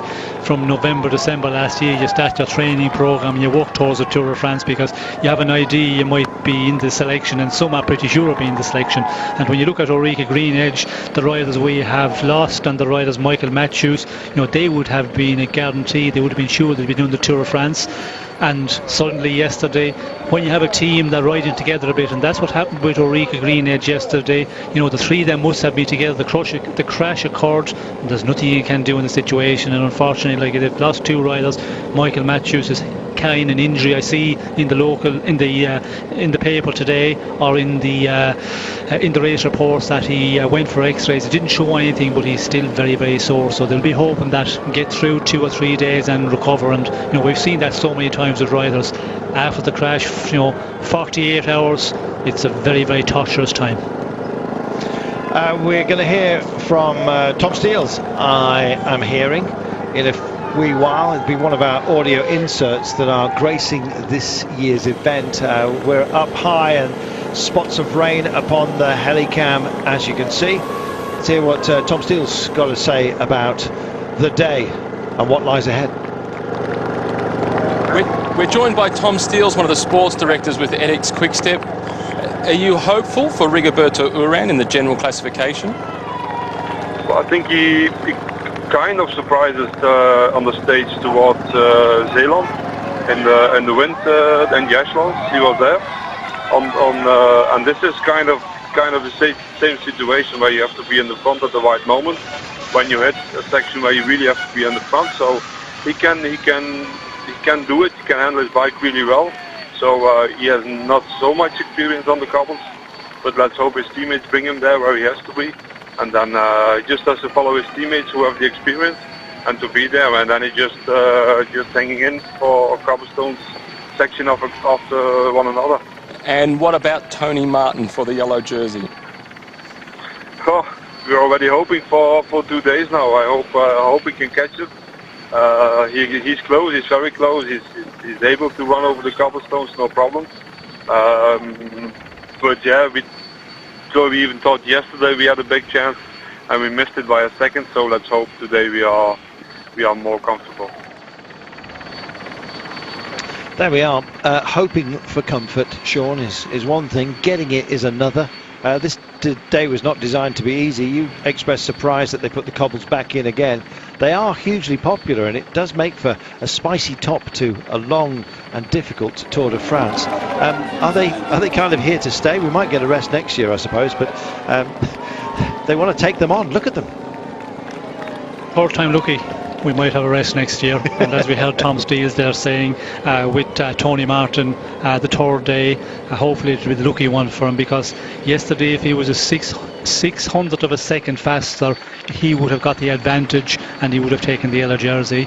So close, but yet so far. And today is, a complicated one because of what we've got in the final. If it was a normal stage, well then, Tony Martin might have a better chance to do something in the end, but you just never know. As we've mentioned all through our programme this morning and today, it's luck is a big thing as well in this one, and it's going to be a spectacular final no matter what. Check this out. Andre Greipel comes to the fore. Luca Paolini is there doing most of the work. This is on behalf of Joaquin Rodriguez. It's because of a whole series of technical little squeezes, of which this is one. Suddenly you go from 6 wide to 2 wide. It's a nasty one. Look how much slower the pack are going as they approach this little technical section. And if you happen to be at the back, that's work you've got to re-engage to get back up to where you need to be, towards the front. Welcome back. The pace keeps ebbing and flowing. The gap's more or less staying, solid around 2.5 minutes. Or it has been. In fact, while we've been away and we've had our clock out, they've gained a minute. So at the pace that was engaged to get into that technical section, Sean has found what looks to be about 45-50 seconds right now. So they're starting to skirmish, and I'm not surprised as we look. There's 6 Ks to go until we get to the cobble, so it's in earnest now, isn't it, this drive? Yes, well, it's going to continue now, and it's going to just get more nervous. Pace to get faster in the front of the peloton. We can see, riders looking around there to see where their teammates are. Sean, we're talking about the pace that's going up.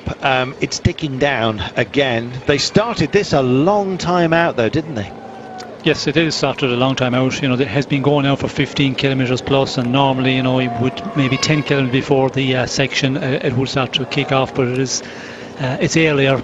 And not surprising, I think, things are nervous. They would be nervous anyway. With the crash we had yesterday, I suppose it's in a lot of the riders' minds, the teams, and we can see here it's pretty much, a race onto the cobbles section, this one. And we did hear earlier on the programme, 6 sections. There are actually 7 sections, but it's really the 6 final ones. They're the ones where it's all of importance. Yeah, they come thick, fast and punchy, and the first of them is at 46 to go. We've got a crash in the corner. It shows you what can happen with the pace and a little bit of moisture. Let's have a look at it. Not overly high speed, but somebody's back wheel just going out, and it's Astana that are on the deck, and that causes a whole load of other riders to dab the brakes, and as soon as you do that, they are on the deck. 2 down from Garmin. That's not good news. And back and underway they go, and Garmin just lingering back now. Cannondale Garmin just waiting to see who's down and who's doing what. That's Dylan Van Baal that's just waiting on. He wasn't involved in the crash, but is expected to relay some of those back in. It wasn't Dan Martin, was it? Yes, it looked like Dan Martin. And not again. Yes, looked like he was getting his bike back together there.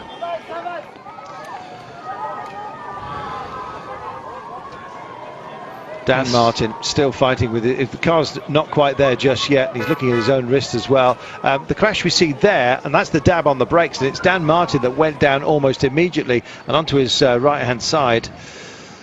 Jack Bauer also getting involved. Not a great sight, not great fortune either for Cannondale Garmin. See that new piece of tarmac, Sean? I suspect that had something to do with it. Light bit of rain on new tarmac generally tends to sweat out a little bit of the oil, and that was the consequence. Yes, you could see the tarmac out the corner there was a little bit wet, dampness, and the moment one rider crashed, other riders go off the brakes, and of course there's no way but down. Down is where you're going to go. 2 kinds of riders, those who have been down and those who are going down at this level. Let's talk cobbles.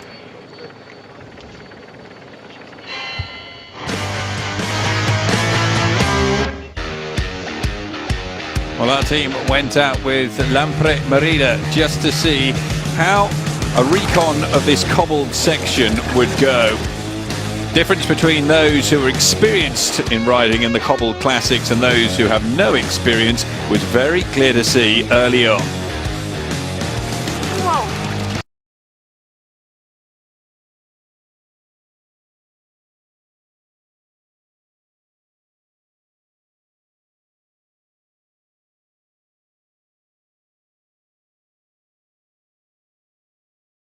said that the peloton's going to be very nervous because they know that the cobblestones, even though they aren't bad, that you know that the entrance to each of these cobbled sections is going to be very much a bottleneck, and there will be crashes. There always are in the Tour de France, so it's going to be very complicated, and that's what I've said to my teammates. It's not going to be made up of Paris-Roubaix specialists. That's why it's going to be tricky to avoid problems. Pozzano knows a lot about the cobblestones in Paris-Roubaix. He finished second in 2009, but he's had problems in other years. He's crashed, he's punctured, and he's had gear problems as well. All of these disappointments led to his team leader Rui Costa saying that he's going to try and avoid them. He knows he needs luck. He said, I've done 2 Paris-Roubaix, it's going to help me for this stage. Despite some very tricky parts, the teamwork certainly conjures up a good mood on the day. Philippe Madouy said, well, the recon of the stage is of course very important for the race itself, but there's a secondary goal, and that's building team spirit.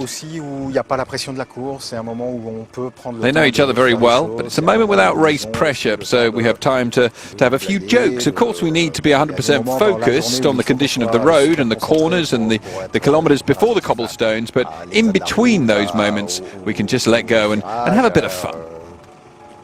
Les derniers kilomètres avant d'aborder les secteurs pavés. Mais entre ces moments-là, il y a des moments aussi de liberté où on peut se laisser vivre un peu.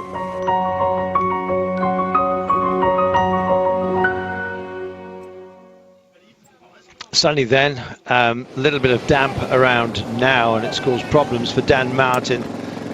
Now, mechanical problem being reported for Alex Dowsett as well. All hell breaking loose here. Great, well, a hugely bad time, I guess you might say, to get anything wrong. 48.6 kilometres from home, so in 2.6 we're on the cobbles again. That'll be the breakaway. He'll hit it first by 1:04. Where's the pace coming from? Astana, who's called for it? Nibali. He got through out of the best of the contenders last year. Came through as the best of the contenders when we had cobbles. Chris Froome did not, in fact, crash before the cobbles.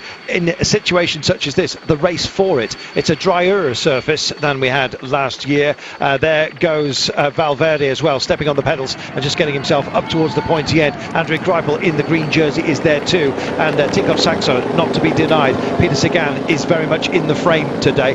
Will be punching a big hole in the air to look after Alberto Contador. Great man to have at your side. Chris Froome, of course, has got a whole selection of them, albeit that they are slightly diminished at the moment, as you've just heard, due to mechanicals. But Ian Stannard is there, so is Luke Rowe. Great men in this kind of terrain. 47.9 to go here, and 55 seconds now shows the pace that's being picked up by the peloton as the first of our cobble sections approaches. It is the Art de Famar. It's only 1.2 kilometres in length. It'll be nasty, possibly in a low-grade condition. We'll then hit the first of 3 sections which are very familiar to those in the Paris-Roubaix.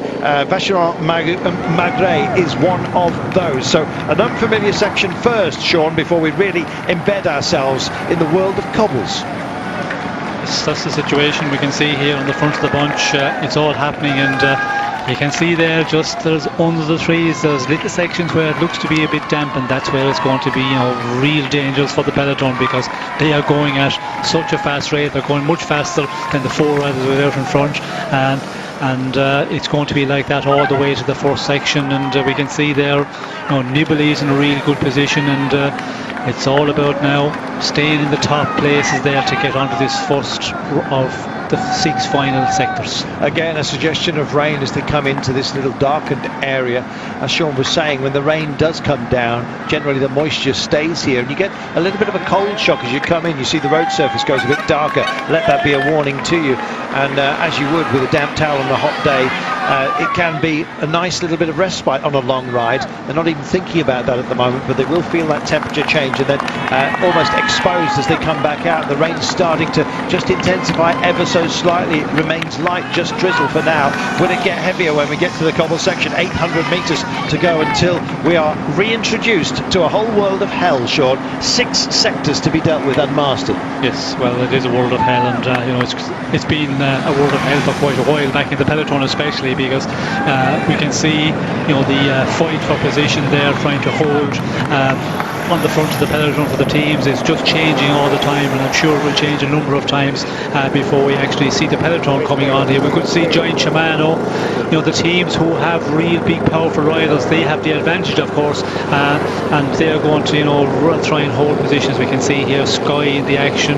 everybody getting in the mix. Lots of leaning on, going to try and find a bit of road position. Out onto the right hand side is where it is feistiest of all. Kwiatkowski, well, Jamie's in there. There is Nibali as well, just coming up towards the fore. Tyler Ferrara in a decent position as well at this point. Still dusty, but look at that, windscreen wipers, and look at the flags. The wind has absolutely picked up, and this is a classic image, Sean, we've got right now. It looks like Armageddon, and that's precisely what we've got. It is a bad piece of cobble, this, the Famar.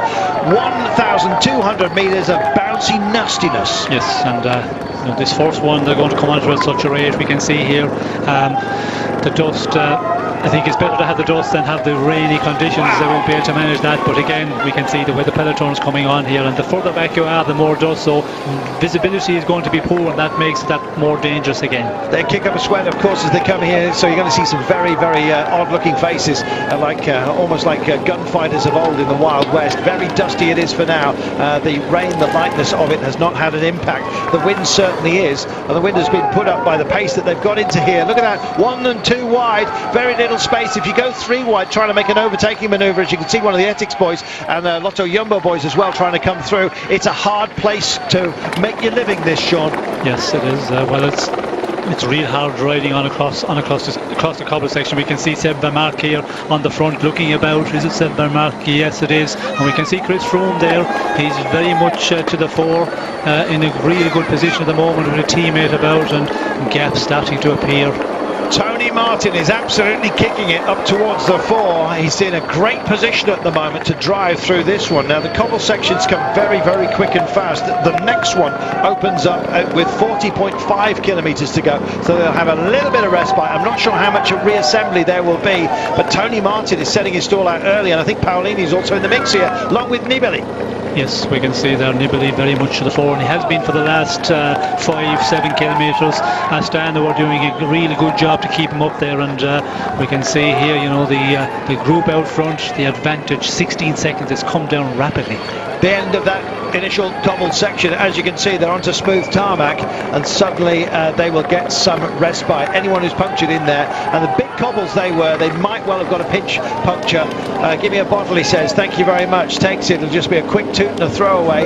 Has a look, takes as much water as he can possibly get. Emma Bosenhagen looking strong as well for MTN Kopecky. This is starting to be an elite group already, Sean. Yes, we can see Nibali looking about there. Lars Bohm starts to take it up. Nibali wants, to keep the pace real high, keep the pressure on, get onto the next cobble section and just keep the endless pressure on, see can he crack and see can he take some time from the other favourites. Well, it's a great strategy. There's Alberto Contador going tight up the inside, almost dive bombing into that turn.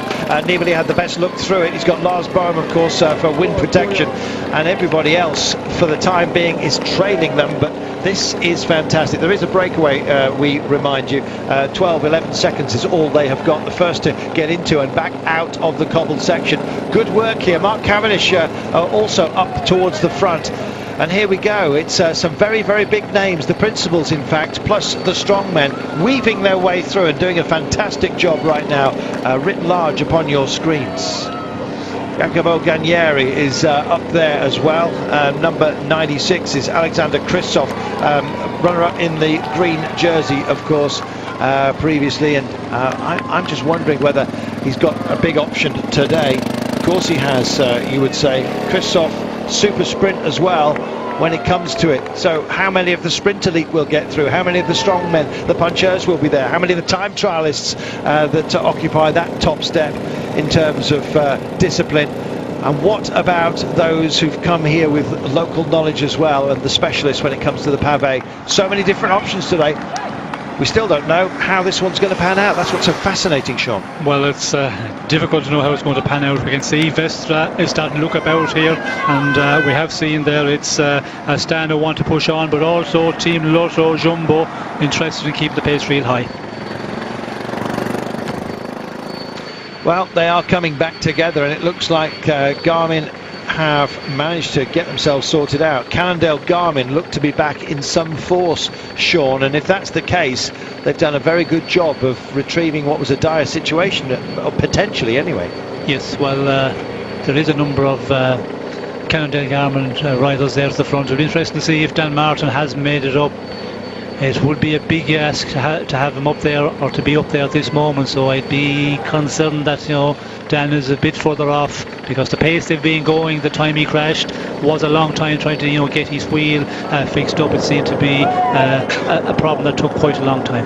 3 men remaining in this breakaway, as you can see. That's Europcar's Kemener, with Vlada Sudal's Thomas de Gent, and Vieux Westra of Astana, their pro team. So 2 Astana men at the front of the peloton will become 3 once they get to Westra, and here come Trek getting back into the frame, and Peter Sagan almost jumping on board as the third carriage amongst those, doing it for Tinkoff Saxo, but taking whatever advantage he can possibly get. This is a very thinned down group here, Sean, we're looking at. Yes, it is lined out, and a lot of space between the riders here, and we can see now 42 kilometres to the finish. So at 40 kilometres, 40.5 exactly, we go on to the section number 5, which is another section, a long one, a kilometre 600, and with the pace being set at the moment, you know, it's just going to break that bunch more and more. And there is teams there who want to keep the pace real high. A lot of jumbo we did see there who wanted to push on, and Van Mark, of course, he's the one who's going for stage. They're going to, you know, really push on the cobble section. That's where you can do the damage. If you have 2 or 3 teammates can really put up a strong pace, well, then you're going to split the bunch a lot. There we are. Nibali is there. Contador is right next to him, eyeballing each other. Just behind is the Spanish champion in the dark blue with the golden sash across his back. That is, of course, Valverde. Just looking towards the back right now, and Cannondale Garmin represented at this point, as you can see, and that looks like a decent race back in by these boys. Here we are, 5 of them in total, and Dan Martin is there, but there's still a little bit of a gap to make up, Sean. Yes, it looks like there's a little bit of a gap to make up. The cars are going by, so it's not a good indicator. There must be quite a gap here, because otherwise the commissar would not let the cars go through if they were just 10 seconds behind the leading group. There we are. If they were just 10 seconds is one thing. Al Timmer from Giant was there a few moments ago. We just saw Peter Sagan reach back to take a bidon, almost get into a piece of street furniture, and it was the most amazing piece of bike handling as he just shimmied by it. If you've got one of those digital recorders, you might just go back and have a look at it. It just shows you the skills of the man, being able to compensate for any kind of bad terrain or moment is a very handy thing when you on the cobbles. This is a man, Kemener, who's clearly going for the combativity award for today. Last man standing from the breakaway as we hit the next sector, Sean, and this one, the Béchamp-Moret, is known to us. 1600 metres, and the rain's coming. Yes, the rain is starting to come down, although it's just drops at the moment, and it'll take a little bit of time before it'll make the cobbles humid. But again, we can see here a bit more difficult. This one, the cobbles are a bit more rough, and the can see the vibration coming through. A little bit more problem for the riders to get the line on this section. Mark Cavendish just went out over towards the gully to try and find a little bit of smooth ground, but Zdenek Stibar, a man who goes very well in this sort of terrain, is up here, and we're seeing a push on, and this is a particularly good push on as well. It includes Stibar, and we've got a bridge as well coming over from the boys from Lotto Jumbo. It's Talent that started to rise to the top here, Sean. Yes, we can see there it's Lars Bohm is pushing on here with Nibali in the wheel. Stibar there in a very good position in third, and we can see Seb Van Mark coming across very quickly. Chris Froome also here, just trying to close down that 3 or 4 bike lengths on the group out in front, and we can see Tony Martin. He just goes by Chris Froome there. You can see the power the way Tony Martin taking 1 bike length, 2 bike lengths. Chris Froome battling, giving his all, trying to get on the wheel of Tony Martin. I believe as well that's John Degenkolb up towards the pointy end, and not that far back you can see the green jersey of Andre Greipel. This is a fabulous picture. Look at that. That is Flanders writ large, I guess you might say, over into France here. Absolutely beautiful, the sort of vision we've seen of Paris-Roubaix in the past, and the flag's still billowing. Peter, oh, look at this. Contador was up there and he was just in front of Sagan, but we're looking at some of those who are struggling, Sean, as well. Yes, well, the ones who are struggling, the ones are there. It's day over for them, but we can see Contador there, very much in the company of Peter Sagan. It looks like that he is his pilot man there for the moment, and all getting back together. Quintana is the one I cannot see. Valverde there just as you go through the centre of our picture. Quintana is the man I haven't seen as we go back through the peloton. Barguil is up there. Jean-Christophe Perrault is trying to hold on for AG2 Le Mondial in the brown and white, and suddenly they're back out of it. At the other end, anyone like a drink? And even just to clean yourself up, I guess. Time to go for it, I guess, many might say. 38.8 kilometres to go, seems a long way out, but Sean, all they've got to do essentially is bridge to the next pavé, and that's why the race is a constant. Yes, well, you have people in difficulty. You can see just a line of riders here, so a lot of riders in difficulty to stay in contact, and if you keep the pace real high onto the next section of cobbles, up the pace again, and it will just split the group, and it will take a number of sections to split the group here. The dry conditions, of course, helps a lot because everybody can ride across quite well. If you have wet conditions, a lot more problematic. A lot of riders not comfortable, not able to follow in the corners, also crashes occurring. Dry conditions helping a lot. Look at this, there's a little bit of discussion going on with Ethics Quickstep. They're all reassembling themselves right now. Tony Martin is here. They'll be gunning for the yellow jersey if he hangs on. Interesting, Warren Barguil is alongside John Degenkolb, so they've got both their big options for the day. Stage win for Degenkolb and a big vault forward by Warren Barguil again. Outside favourite, of course, for a top 10 spot. He can do himself all kinds of favours today if he finishes well. All the main players for the GC, or the main body of them, are here. The big four, well, I'm looking for Quintana and I can't see him, quite frankly, so that might be a bit of a worry. I've seen Valverde, however. Is Quintana in there? Well, I did not see him as we went through the overhead shot. I had to get my binoculars, I think, to find him here because he's a long he's ways a small off. guy as well. He's hard to pick out. But Valverde is here, and that could cause a bit of upset within the team when they start to juggle their principal status. They've been known to do it, and to their own detriment, I'll be bound, in the past.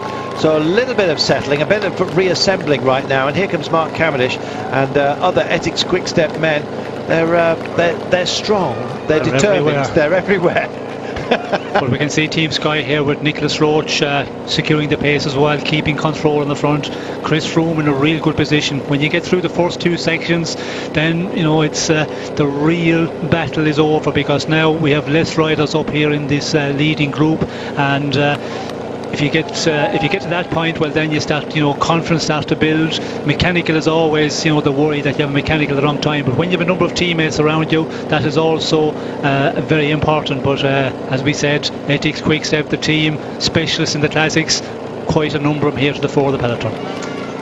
Wow, when you've got that kind of spread of ability, like Mark Cavendish, like Tony Martin, and of course with Uran on board likewise, and Zdenek Zdibar for a day like this, so much to choose from. It's like a chocolate selection box, I guess you might say. Just passing by what looks like maize fields. They still grow tobacco in this part of the world, strangely. There you go, not quite sure what they use it for these days. Seems to be an ebbing habit, which is a good thing. This is a very select group, and in fact we've got a number of bunches as well that contain a selection of hopefuls whose hopes are being dashed at the moment, Sean, courtesy of the little bumps and bruises that we've had so far today. Yes, well, it's the norm. When you have a big bunch of 190 riders, there's going to splits occur, and if you're not in the first 20 or 30, well, then you find yourself in a split further down. And we can see here, that's what we're seeing, Pierre Rolland there looking to try and bridge across, and I think Quintana, I reckon he could be in the second group. Wow, well, that's a bad day for him if that is the case. Still waiting to see if we may well have just missed him, quite frankly, but I don't believe we have. As we go on to section 4. Section 4 it is indeed, and this a nasty one, Sean. 1200 metres. Yeah, 1200, and again an uncared for section, although it looks in pretty good nick to me, to be honest. Best way to tell is to look to the edges. If the edges are complete, that's the rain gully. It means that the local farmers have spent some money to keep it intact. but as you can see, some of the heavy vehicles that have been up here have given those little cup sections either side where the wheels of the tractors have been. Smoothest place, best place is to be right at the crown. That's what we're all fighting for, and at the moment Chris Froome is dead centre. Good strategy. Yes, very good. Real good position for Froome at the moment. We can see Contador also in a very good position. We can see BMC starting to push on the front. So Van Garden is certainly there, and the favourite we're looking to pick out here, Nairo Quintana, the Colombian rider from Movistar, cannot find him for the moment. Alexander Kristoff has got himself a mechanical problem right now, which means he's got to get back in. Kristoff then, just looking at those who are holding wheels up, been no takers, at least not out of the front group, but that may change. Degenkolb grinding a big one. He started off as the day's favourite. We spoke to him at the top of the day, and he was rather bashful, I think, about talking himself up. Kristoff with a puncture, not what you want, especially when the pace is like this, and there's going to be no respite.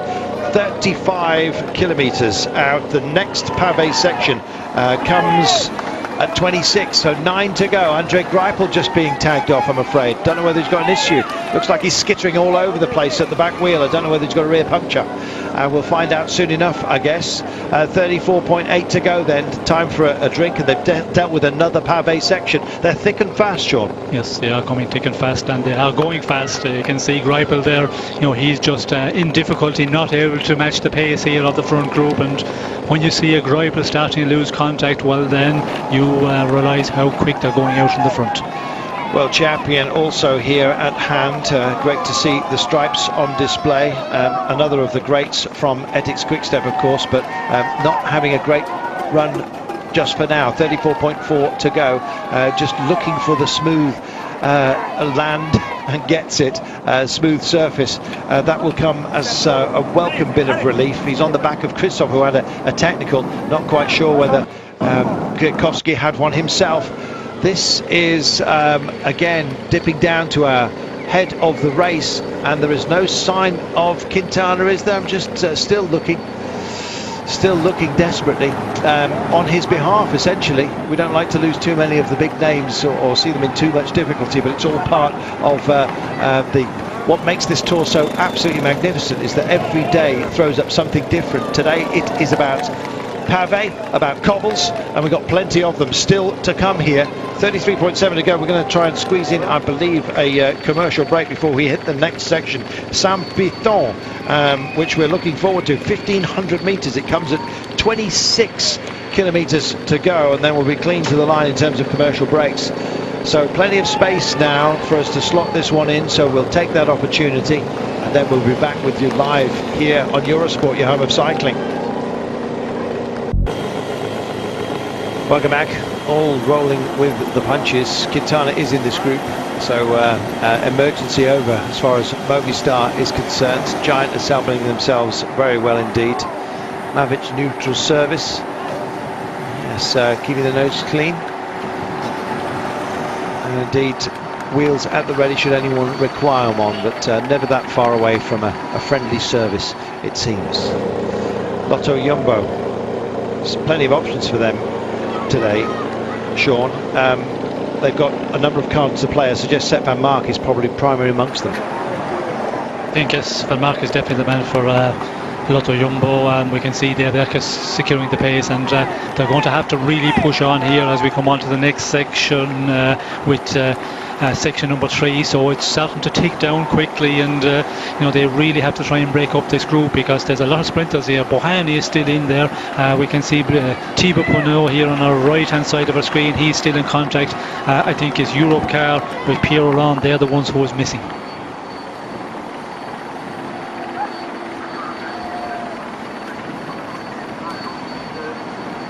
Lotto Jumbo with a lot of options today. Sepp Van Mark, I think, is going to be their primary choice. He's missed out in the Paris-Roubaix, famously, of course, to Fabien Cancellara, who's departed this race with a broken back. It is recoverable, and he's not in danger of anything more serious than the chipped bones in his back. But nonetheless, he's going to be out, and a big layup. It's exactly the same injury, actually, to the same two vertebrae that he had problems with earlier on this season, just to the other side. So he sort of twisted his back one way and he twisted it the other on the latest incident.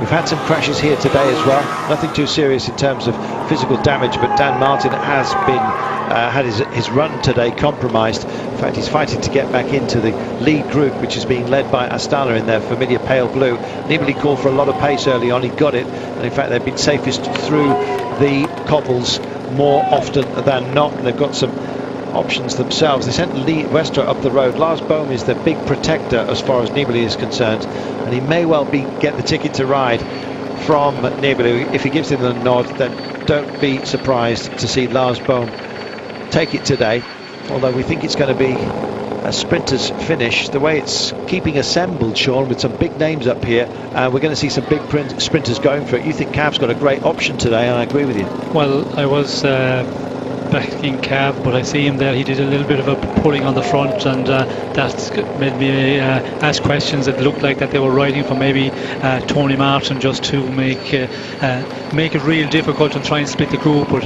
it's not happening at the moment. So maybe Cav is going to change tactic within Eddie Quickstep and have a go for the sprint. But there's a lot of sprinters in here, and now just under 29 to go. The next section at 26, so we're coming very close. And this one, Saint Piton, 1 kilometre 500, another long section. There's a speed differential between the main contenders who are out front. All the cars are in the gap, which suggests it's more than a minute. They'll be called out of that gap if that time gap diminishes. But it's 3 kilometres an hour difference, Sean, and it shows the determination of those up front and what a difficult job it is when you have fewer riders to take their turns in a chasing group. Well, we can see there's a number of teams, appearing, and they're changing all the time the front of the peloton of favourites, and we can see it's Europcar here who are doing the big amount of the chasing, trying to close it down. But it was around the 30 seconds. We can see 25 seconds at the moment, so it's not a big gap, although the cars are being allowed through. There we are. Well, it's not that big a gap. I guess that there's a request to fill that gap with the support cars. Where would they go? They can't go past these guys. They will drop back, of course, but they want to be as close as they possibly can be, and they're being allowed to stay exactly there just for the time being. Well, close at hand, Rui Costa from Lampre Merida. Lampre as well. Cards to play today, but Sky reassembling themselves and looking handy. Ethics Quickstep looks so powerful though. Sense of urgency about Astana. I'm just wondering whether that's going to work against them a little bit later on. And we see Cannondale Garmin just managing to hold on there. Still looking at Andrew Talansky for them. Saw, unfortunately, Ryder Ejdal looking like he was struggling a little bit earlier on. Former Giro d'Italia winner, the Ranger Canadian. There is Nera Quintana. He is hard to spot, but he is in there. You see the number 51 on his back, bottom left-hand side of your screen. So he is on board. Whoa. Froome heads off towards the gully, comes back in and just manages to hold on. Let's have a look at this. Riding the curve, gets a nudge. Any moment, any moment. Trying to get back to his team. I said his team were assembling themselves, but it was without Chris Froome in the yellow jersey, and that shows you how shaky it can be at this sort of pace. Also shows you just how fast they're going, Sean, yes. And how nobody wants to miss out on a front spot if there's a pinch. Well, there's nobody giving an inch in. We could see there with Chris Froome, the riders just pushing out, really putting it tight for him beside the pavement, and he was in a little bit of difficulty to hold it upright for a moment. As we can see, he's starting to appear again, a teammate coming to him at the moment, and that's what he needs. He needs the team to get around him a bit more, and that is Geraint Thomas who is appearing here, and that's what he needs. He needs a pilot to just get him through those gaps and keep him in the position. Jean-Christophe Perrault struggling. Goodness only knows, there's so much going on at the moment. It could be any manner of reasons. Chris Froome staying up out of the saddle on Geraint Thomas's back wheel. That was a big moment for Chris Froome, and that's a big wake-up occasionally. And they're on to Pavé, Sean. Plenty more of this, but this is the Saint-Piton, one of the famous and one of the dreaded. Yes, and a kilometre 500 is a long one. We can see it's going uphill a little bit here, and that's where it's going to really hurt. And if somebody can put in a big dig here, especially if you can get two teammates together and really push on. As we can see here, everybody's struggling at the moment. Almost going cyclocross. Nibali decides to go to the gully and issues an oath heavenward, I guess, and it was Tony Galopin that just got into him. Watch this. Tony Galopin veers, sends Nibali cross country, almost cyclocross style. There's lots of little bits of dirt as well in the gullies and the gutters. You don't really want to get too far over, otherwise a puncture will show itself. Nibali livid and goes off. He strikes out here. It's Degenkolb who's close at hand as well. Sector number 3 on the countdown, so 2 more to go after this. There's Contador struggling to get in. There, of course, is Valverde as well. You look further down the order, and Tony Martin's also sort of there or thereabouts, but it's a big squeeze yet again. And there's Quintana skittling across the top. Little lightweight body of his. You need a bit more power to thrive, but he seems to be doing okay at the moment, and that's quality out front. And Degenkolb decides to start thinking about burying himself here. Long way though, 25.3 to go. Well, you have to keep it going here, as they say, and keep the pressure on. Little split occurring here.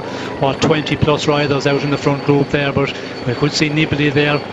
Galopin, of course, going for the easy option, going off the cobblestones, and the bike handled by Nibali, you could see there just touching him on the shoulder but holding upright, and now we can see it's Astana who want to push on again, and that's what they need to do. With 25k to go, they have to keep the pressure on because running out of cobble sections. They're going to have to tell that camera bike to just drift off a little bit. They're going to have to call the others ahead of them, and just look at this. It looks like, well, whatever you care to call it, Valhalla might say, but it's not smoke, it's dust, and it's being kicked up by this front group as we speak. And right now, fractured, it is Ethics Quickstep that are trying to get themselves back together, and this is a good push by Giant. You know, Warren Barguil has been very, very impressive in this race, and he's just keeping up the pace. He's a man who finished, don't forget, in that run to Zeeland. Barguil finished in 10th place. He's had some very, very good results, and he's kept himself up towards the pointy end, and amongst the young men as well, he's done a terrific job. Nibali just takes that curve, a quick shimmy right and then left to get off the cobbles, through reasonably safely, you might think, but look how strung out they are. There's a lot of difference between top and tail, even in the first group here, Sean. Yes, well, there's a big line of riders, and now it's going to be the time again where we will see them regrouping, and they have to keep the pace high, otherwise a lot of the riders who've lost contact will start, making their way back again. So it's going to be interesting who is going to take control out in front of the group of big favourites. Well, it looks like stage winner from stage 2 into Zeeland, Andre Greipel, really is in trouble. Still a lot of dust out there. That can cause breathing problems for some riders as well, and they'll be dirty of visage by the end of this grisly day, but it's royal entertainment for us. Plenty of you enjoying this as well. The likes of Robin Bullock, Adrian Driscoll, Ollie Van White, and Rich Hatton as well. Thanks for your company. A lot of you saying this is exactly why you love this kind of racing. Well, the organisers kind of recognised that. It was a big day last year, had some huge consequences. Not quite as severe, it seems, for the time being, in terms of those who are gunning for the yellow jersey. That yellow jersey looked a bit shaky on the shoulders of Chris Froome for a moment or two.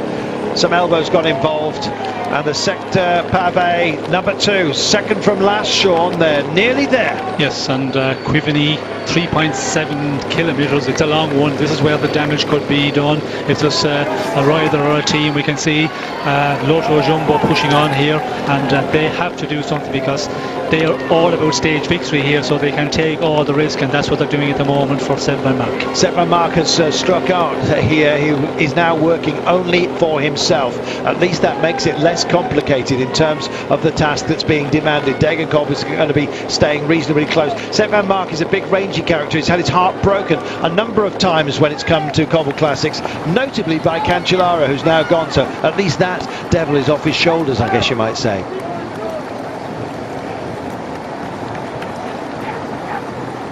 .7 kilometres from home. The flags now, those that aren't being wafted by the fans, are actually hanging limp on their staffs. That shows you the wind has dropped, and indeed chance of rain has ebbed as well. Wow, so much at stake here. Andrew Talansky's having a good run, incidentally, for Cannondale Garmin. Unfortunately, same can't be said for Dan Martin, who got caught out for the men in the green and black. It's the yellow, though, of Tinkoff Saxo that are up towards the front right now. And as you can see, some moves being made. Lotto Jumbo again trying to join the fun. This time it's Robert Jasink who's starting to make his move up, wearing number 131. Wearing 31 itself is Chris Froome in the yellow jersey, and he's done a good job to stay where he needs to be in the front group, which is constantly diminished, Sean. It's trimmed down again and again. We've got 4 chasers, and Nairo Quintana is doing a decent job as well of just trying to find the smoothest run through this. You can use the gullies, but it holds its own problems. Little stones in there, little pieces of split pebbles, and indeed flint can cause you some difficulty. Meanwhile, it's just about, for some of them, going for the crown of the road. Were you a crown or a gully man, Sean? Well, when you're on a good day and you're feeling good, crown of the road, safest place to be. Puncture risk is much less, but when you go to the side, of course, there's all little gravels, little stones, and that's where the risk of puncture gets more great. But when you're really struggling and you have a difficulty hanging on, well then, times you have to go to the side to just stay there. The cameras flash. It looks like the arrival of some starlets, and that's exactly what we've got. Stars in the firmament, and Quintana's holding on the back here. He might get trimmed off if this pace continues, and I guess that sort of message and these pictures are going through to the other teams, and some are starting to struggle. And Thibaut Pinot, they're shouting, Pinot, yes, it's Pinot, yes, you're right, yes, he's in trouble, I'm afraid. 21 kilometres to go, another spot of rain as well, just suggesting itself. Looks like we might have a dry finish to this one, and the final section of Pavé, once they finally get through this is further back. He's got himself a technical. That's the last thing he wanted. Seems to have taken him a long time to realise it as well. I think he might well go to a neutral tyre. Meanwhile, back out up front, Nibali's in a good place. So is Chris Froome in the yellow jersey. Those two just sailing by either side of Tony Martin, who's still very much in the frame today and could be thinking about the yellow jersey. Who knows? Bonus is at the line. We'll see whether it turns into a big sprint. It's an uphill drag, don't forget, Sean, as well, which will favour the strong, fast men. Yes, it will suit the strong men, and it's going to be an interesting one with this big group. And as we forecasted, with the dry conditions, you could expect quite a big group of 30 plus riders coming in together. It looks like we have 45 riders here at the moment. We will probably lose a few, but again, nobody attacking on the front. The pace is real high, so to go in the attack, it seems to be difficult, and nobody having a go. Not for now, but they will, and these are those unfortunates, I'm afraid, that have taken a big hit out of the day, and not necessarily on the cobbles, just getting it wrong on some of the approaches. In fact, same deal for Chris Froome, who went into a gully, forced to be there due to some action, elbow action, and thankfully stayed upright. Great bike handling show by him. Everyone gets a dodgy moment, don't forget. It's how you cope with it, and that took a long time, didn't it? Thibaut Pinot is absolutely remonstrated. Where have you been? He says, shoulders are down. He just needs to get on with it, Sean. Yes, he is certainly not happy at all. We could see the Mavic motorbike there. That was with him, so I asked myself, why did he not get a wheel there? He's certainly not happy with the situation. Well, he may well have taken a Mavic one. I'm just having a look now. They look matched, so he wouldn't have done a double change. 19.6 kilometres to go then. The group with Roland is a minute back. They haven't been able to keep the pace. I think that group also contains Dan Martin, I'm sad to say. To those of you who are fans of the Irishman, I know Sean most certainly is. And, it's a shame to see Sean, I'm afraid. Bad luck yet again. Yes, although we see here now 19.4 to go. The next section is at 13, the final section, which is another long one, 2 kilometres 300. If they start to knock it off out front, and that could be the case. Nobody wanted to commit to ride on the front before the final section, so we could see that group of Dan Martin and the rest maybe getting back in, because it's still a possible. It is still a possible. A minute down, 19.1 to go. Say you need a minute per 10 kilometres, so it is doable, but it'll take a lot.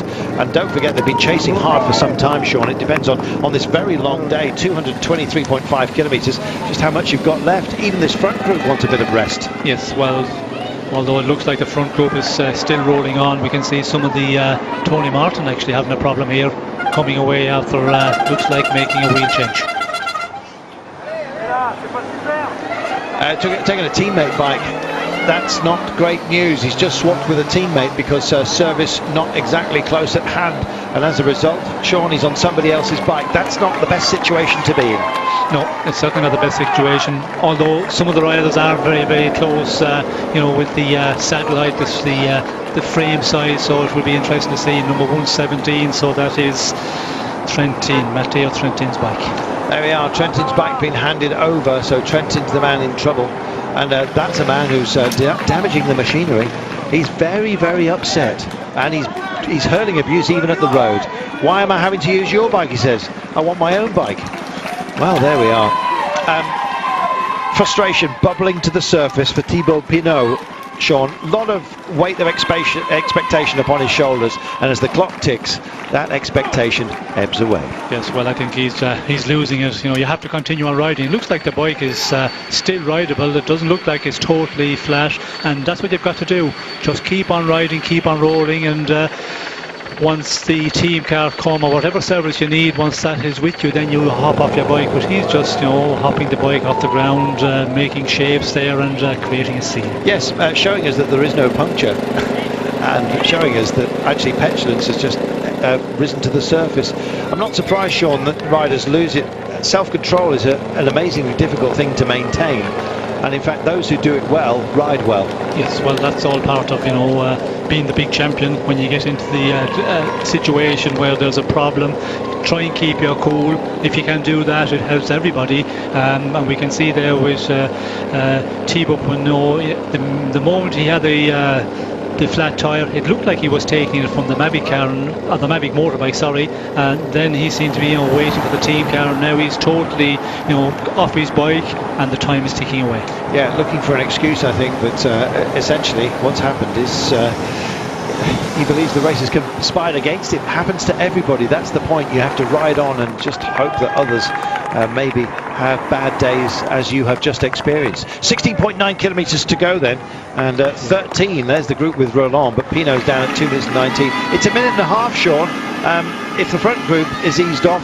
So unfortunately have the chasers. Yes, it looks like the chasing group has also lost it here. We can see there with Pierre Roland, they're not really committed as they were a number of kilometres further back, and we can see up front that group of big favourites still pushing on, and they're going to, you know, go all the way to the finish now. They certainly are. Sagan's in here, by the way. I haven't talked about him for some time, but he's solid and on board. Greg Van Avermaet as well, Sean. He's got to be a good call, hasn't he? Yes, I think on the final section, which is a section of 2 kilometres 300, is going to be a big battle. Final sector of Paris, the pace will pick up yet again, and it is the Aubert Garnier. Sounds like carnivore, doesn't it? Well, we'll see. It's might eat somebody. 2.3 kilometres in length. And look at them, they're finding a bit of space. They're just getting some mental relaxation apart from anything else. There's a big test coming up. It's exam day, Sean. Who's going to pass? Well, I think the next section is going to be a real big battle here, because there's riders who have to try and go in the attack. A rider like Seb Van Mark, he has to give it everything, because if it comes down to a sprint, he has no chance against the fast men who are in here, and that goes for a number of other riders. And of course, the fast men with their teams, they'll be trying to hold it together and get it back to a sprint. So it's going to be a hectic final section here. Tony Martin got himself a bike change, exchanged it with one of his teammates. He's still on his teammate's bike, as you can see. Seb Van Mark had a puncture, and so he's tagging along, thankfully, and indeed a good group to be able to follow with. So I Am Cycling suddenly nose towards the fore. I think this is the first time they've taken on pacing duties, Sean, and they're giving it a good old push. They've got Martin Alminger. They've also got Sylvain Chavanel, let's not forget. Yes, and we can see that Chavanel has been to the fore for a lot of the time. In the last 10-15 kilometres, he's been in our picture all the time, so he's looking good, looks to be comfortable. And again, a Chavanel, he's going to have to try and go in the attack, because if it comes down to a sprint, he hasn't got a chance against the big men here. A lot of you asking what the foxtails are at the back, the little plastic unit underneath the saddles. It's data both back to the teams and televisually, so I think they're called foxtails, incidentally. But yes, so Please don't ask me again. I've answered the question so many times on air. But that's what they are. It's data transfer, both for teams and television, and a whole load of data being racked up on every single stage. So good news for them. I think we're going to try and use some of it in some of the broadcasts a little bit later on. It's by permission from the teams, I understand. But there you go. That's what those little black tails are underneath the saddles. Please tell everybody so I don't have to do it again. 14.2 kilometres from home. It's a pleasure. Here we go. Sky on driving duties right now, and Nicholas Roach is out there again. They're looking a bit down and dirty, Sean, here, full of dust, but they won't mind if the stage goes their way. Well, I think it's working out very well for Sky here. You know, Chris Froome is in a real good position. He had his scary moment some time back, but got through quite well. The final section now is going to be an important one, and you know, when you get to this, you start getting the morale. It's a great thing when you're up here with the big favourites from the Paris-Roubaix and up here with all the big favourites of the Tour. The final section, you know, you dig deep and you get through, and that's what Chris Froome has got to do. Nasser Bouhanni, there he is. When will the day come to him? I guess an eternal question. Same question being asked by so many different riders. And Sean, with 13.4 kilometres to go, I'm still no clearer as to who's going to win today, because so much can happen with one pavé section to come, and we're about to hit it in 200 metres time. Oh, there's an unguarded, and there should have been somebody there with a pennant and a whistle, surely. Maybe they didn't expect this big a group to be assembled for duty at this point in the race. Well, I think we could see the straw bales were there, so and it was, you know, a turning point, so the riders, you know, were hanging left, and it's normal that it's not manned there. If it's in the middle of a straight road, of course it certainly is, but here we are onto the final section, and 2 kilometres 300 and just under the 13 kilometres to go. Who is the one to go in the attack, or who will be capable of splitting this group, because it's still 30 plus 40 maybe riders. Yeah, they'll go single filey through this. Everyone enjoying the crown of the road, as you can see. Safest place to be to avoid punctures. Somebody surely is going to pick one up here. Let's hope it's not one of the big names. Haven't seen Quintana for a while. He was struggling at the back. We'll look out for his number for you, but no sign of him again for a little while. But then again, we said it earlier on, and he did pop up. Popping off right now. No limiters for these boys out front. Galopin's having a good day today. 12.4 kilometres to go. It'll smooth out fairly soon. It's only, well, I say only 2.3 kilometres, but it looks reasonably smooth. Quintana 5th from the end, and you'll see him right now just coming through. He is struggling, but they are helping him. Just looking to see whether Valverde is engaged in that protection duty. Not quite sure. Degenkolb, rangy figure, just following through on Nibali. Some great riders here that are being called to produce, or indeed dig to the very limits of their resources. It's a long way still, this. It's going to feel even longer. Now, Gautier for Europcar was busy earlier on today, but not a bit of that. There's Valverde just behind the leading trio, and it's Nibali that takes this on, and he's guiding Degenkolb. He's got to be careful he doesn't get mugged late on. 11.6 to go. Nibali being so brave here. He'd love a great result. He had a superb result last year on the cobbles. It could be again. It was wet then, it's dry now.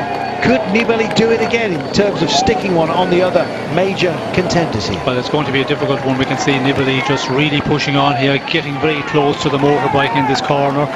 Barguil is there with Degenkolb, and Van Avermaet starting to chase as it's Stuyber who puts in a big dig. Big dig for this man who was denied so cruelly in the Paris-Roubaix, don't forget, in 2012. Hooked down by a cameraman while he's going. Who's got the guts to follow him at the moment? Well, they are trying their level best, and Froome is a spectator, just screams something in its ear. Let's hope it was complimentary, and suddenly he takes that, whether it's a distillation of anger, who knows. There is Quintana at the back, and as they just skirmish around in front of him, he gets a little knock as well, the little man, as he tries to go through a narrow gap, but at least he's the right size to find space occasionally. There's Edvald Bosenhagen, and meanwhile, just a little bit further back, Eddings Quickstep still don't want to miss out on what is a golden opportunity today. And here comes Geraint Thomas as well, up towards the 4. This is fantastic. Yes, and a fantastic move by Chris Froome there. We could see there was 3-4 bike lengths. Nibali was having difficulty hanging in there. Froome goes by him, and an acceleration, very impressive. And we can see, Sky now, they know that it's for the taking here. Time-wise, they can put time into the other ones. And Geraint Thomas starting to go to the front. They know that the other big favourites are a little bit further back. Yeah, suffering, most certainly. Wow, the giants are around here to try and protect everybody from nastier giants. Kindly ones, I guess you might say. Well, Sky got kindly giants in the form of Ian Stannard. He did a good job of punching some holes in the air earlier on. Geraint Thomas, Luke Rowe as well on duty, and Chris Froome is being guided beautifully. 10 kilometres to go. This is good news for these guys in this little group right now. Yes, it is good news, and we can see Geraint Thomas just giving it everything here and having a look over his shoulder. We can see there is a split there, and the other riders now. It will be interesting to see who will contribute here with Geraint Thomas on the front, because he needs another 1 or 2 riders to push on here with him on his own. We can see there's a group coming back up. Unless they join forces, well, then they'll not be able to make any advantage. Degenkolb just grimaces, not quite sure what the issue is. Degenkolb's in a great place because Peter Sagan is in another place. Peter Sagan just a little bit further back. This is a quality group of 8 riders, including Nibali, including, of course, Valverde as well. Degenkolb with a stage option, and they're starting to stretch their legs, and it's Froome that's kicked off, and he's decided to go for it. This is gutsy performance by Chris Froome. He showed it, of course, at the Mur de Huy, finished second behind Rodriguez, and he wants to stick this one. And why? Well, where's Contador? That's the big question. How far back is he? Froome knows this is a chance to put some proper space between himself and Contador, his main nemesis. Come on, he says, if you want to play the game, then start rolling the dice. He doesn't want to do it all on his own. He's not going to be taking the mickey out of, and back they come, inexorably being guided by Sagan, who also asks for help. I'm not doing all this myself, he says, and others pick up the mantle of the chase, and Contador calls for some action as well.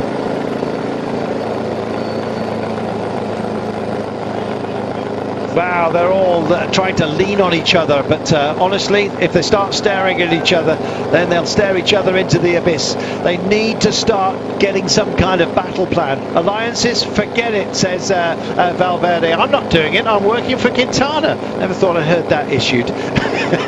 At least not honestly. There we go. Just behind it is, here's the chase, and this is why they were pushing on, Sean. We've got Contador here, we've also got Quintana. No wonder, there is Quintana, writ large, the little man, dead centre of your screen with the big green M on his back. The M does not mean, not on a day like this. He hasn't liked this one little bit, you can be sure, but he might get through safely. Well, I think he is going to get through safely. He's done it now. He just need to get back in. We can see here they're getting back in. Saxo, Tinkoff are just closing the gap down with Contador on tow, with Nibali and Quintana on tow. But we can see up front there was an elite group. TJ Van Garderen from BMC was up there with Van Garderen, with Van Avermaet, and Nibali. So a lot of the big favourites, a missed opportunity. If they had giant forces pulled together well, they might have just held on and pulled a number of seconds out of Contador and Quintana. Meanwhile, this man here, Peter Sagan, was not going to have the mickey taken out of him. He said, no, if you want to chase on, then do some chasing on. I'm certainly not going to do all the work.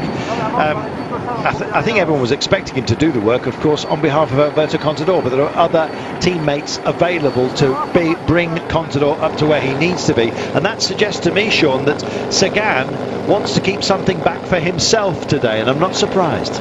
Well, I asked myself the question. He's sitting on the rear. It's not the place to be, because there is going to be attacks. We're inside 7.1 kilometres to go.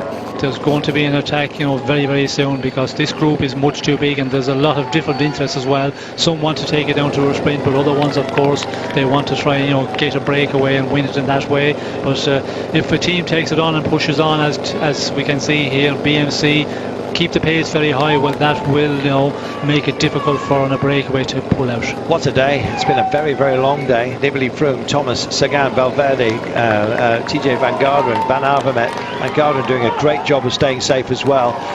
Degenkolb also up here, favourite for the day, but Zdenek Zibar, I think, might have liked a bit more of a gap. If it comes down to a toe-to-toe battle, then Degenkolb is going to have the bragging rights, unless Sagan can get up towards the 4. Well, tongues hanging out for Francis de Jure. They've been bullied, and not least by the tongue lashing that Thibaut Pinot has issued to his own team, I'm afraid. But we're dwelling in a land of no hope, at least for today. 3 minutes and 14 down with only 6.3 to go. I'm afraid that they are cooked, essentially, on this little day. So, the Giants are still out. And Geraint is still out as well to do a job today. Will he just be guiding now? I feel as though that may well be the case. I think this is going to come down to the strongmen, and I'm starting to think that Degenkolb is in a fantastic position.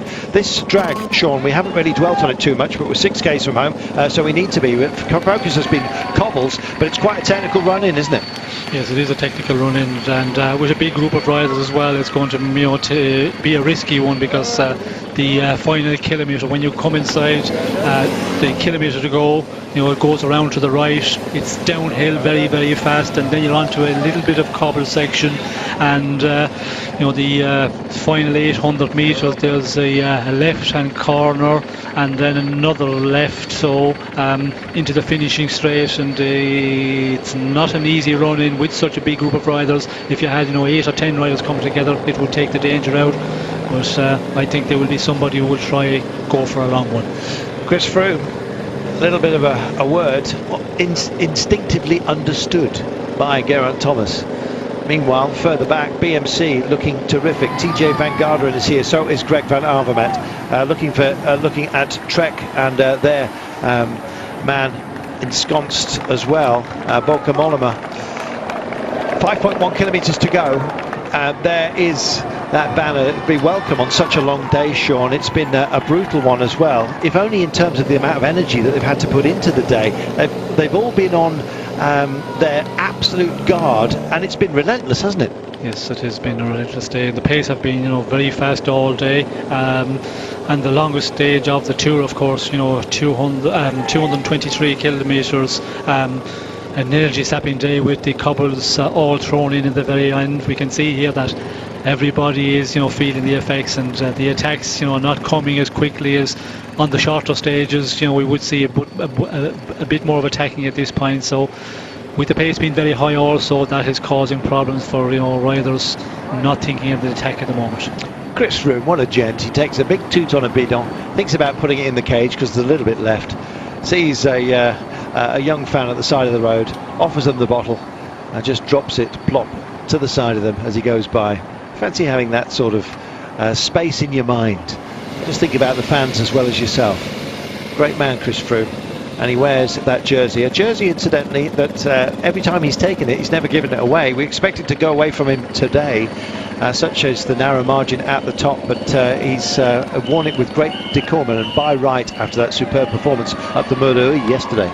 Yes, and what a performance by Chris Froome today. I was expecting him maybe to be in difficulty to hold on to the jersey, but he has done an enormous ride here, and the way he was aggressive, you could see him there, wasn't backing off at all when he was coming through, pushing his way through, and you know, that's the way you're going to, you know, hold up here in the front, and Sky will be, you know, happy with that performance of Froome, and of course all the general classification men that's made in this group today. This will be the day when they say, well, thank God we have got those days behind us. Do you know what? I couldn't give a monkeys about this particular group, I'm afraid. I think we've dwelt too much on them. There's only 3.8 kilometres to go, quite frankly, and it's a shame for them, I know, but I would, especially as we are essentially homing in on Francis de Jure, who I think have compromised themselves by the activities of Thibaut Pinot. That's really the lightning rod for my ire nobody else back here who've, I'm sure, put in sterling efforts today. So apologies to the rest of them. 3.5 kilometres to go, and there is Nibali, and he's shooting the breeze. This is fantastic. What do you reckon then, John Degenkolb? Having a little joke. It's amazing that there's room for levity. Oh, here we go. Let's have a crack, shall we? Why not? Tony Martin going for a long one. Now he can do this, Tony Martin, and he's done it before. Anybody willing to go with him? No, not for the time being. And Tony Martin is going for a long ranger. What a treat, Sean. Yes, and we can see there Geraint Thomas on the front, not reacting. And the question is, Guy, are they really interested in fighting big time for this jersey? But with a Tony Martin, when he goes in the attack, it looks like he's not going at a fast pace, but we can see the gap opening up immediately. Now, the sprinters teams are going to have to take in control, because Sky on their own, with only Geraint Thomas, is not going to be possible to pull him back. You know what? A moment's relaxation in terms of your mental fortitude. Like the little moment of pleasantry between Nibali and Degenkolb. The teams are all wired up these days. They can see that. And the radio call goes, Tony, it's now. It's now. And he's gone. And they're still thinking about it. Sagan suddenly woken up. Hang on a minute. This isn't supposed to happen. This is not part of the script. Sagan comes up alongside Degenkolb and says, what are we going to do? They're having a chat. They're having a chat. It's all going away from them. Sagan talks to Degenkolb and says, what on earth has just gone on? And Degenkolb says, unfortunately, there has been a Tony Martin bomb that's been dropped, and away he has gone. 2.2 kilometres to go. He can handle this, Sean. Yes, well, nobody better than Tony Martin to do it, and we can see there is Degenkolb's team who is securing the pace setting on the front, but it's a difficult one to close down Tony Martin. You give him 100 metres of advantage, and it's very, very difficult to do. We can see here there's a lot of looking about. They're still thinking about it. Come on, help out.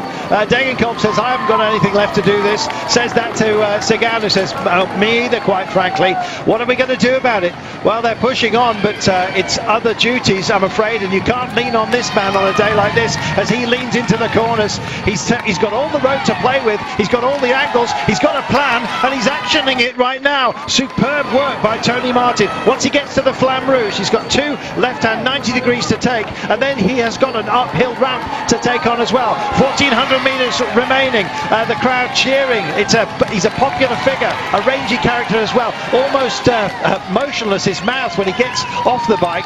He almost stares into the horizon when you ask him a question. It's because he thinks about things. He takes things in deep, and then he issues his thoughts. Right now, he's letting his legs do the talking. They're onto him, though. The pace has suddenly picked up. A kilometre to go. Can he possibly make it? He'll be out of sight in a moment. He's onto this cobbled section. Tony Martin got a bit of pace about him. He can take a climb as well.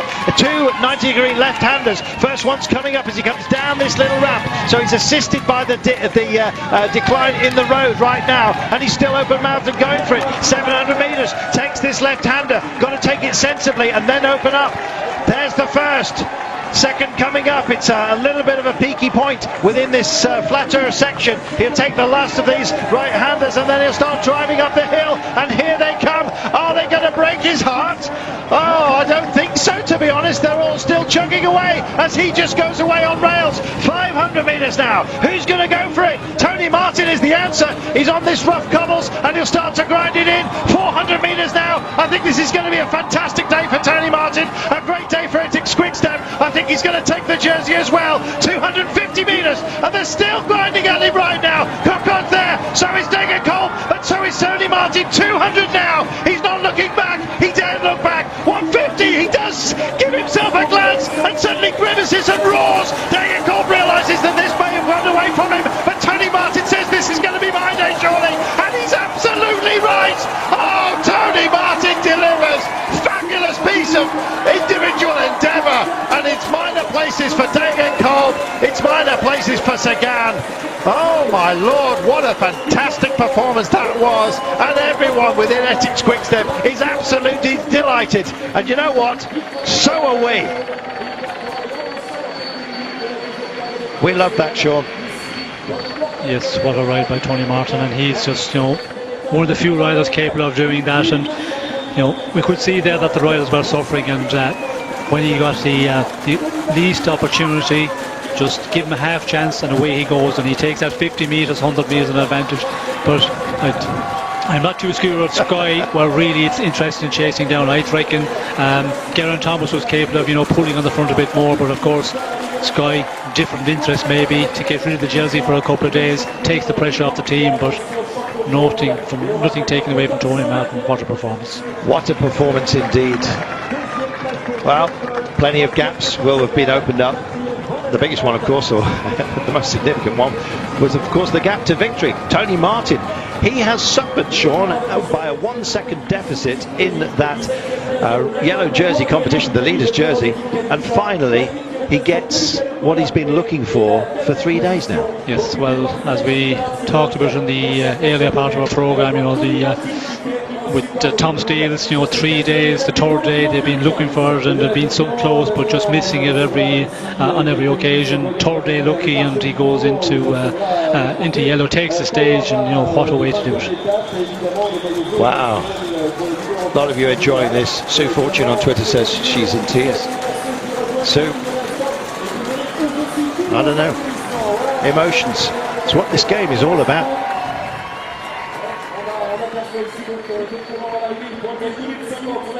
Tony Martin 3 seconds ahead of the chasers. Degenkolb, day's favourite. Peter Sagan, third place. Greg Van Avermaet, Bosenhagen, Bouhanni, Gagneri, Galopin, Stibar, Coquard. These guys were supposed to boss the day. In the end, there was just one man who had the hammer, and everybody else was the anvil.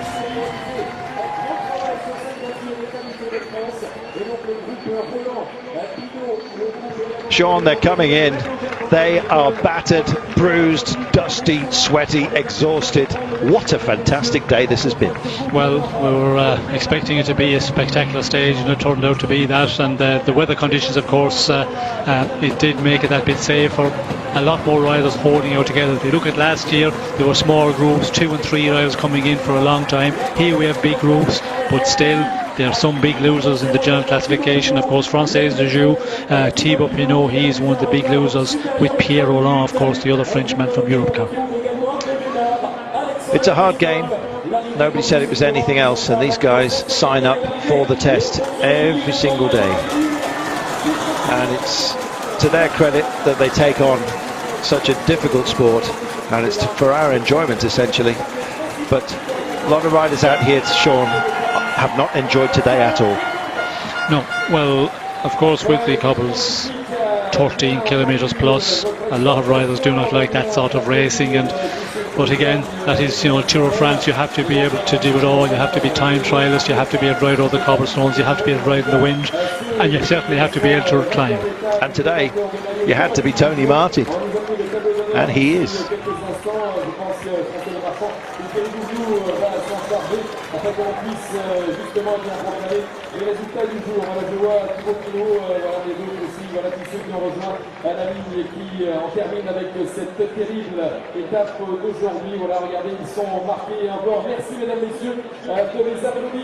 You can have all the strategy, but you've got to make it happen, and today it happened for Essex Quickstep. Look at the joy within the team as well. Mark Cavendish gets a big snog from Tony Martin. Not sure he wanted that, but he got it anyway. Oh, Rand's in here as well. They're a great team, aren't they? I think that's the point. It really is a team. It really is.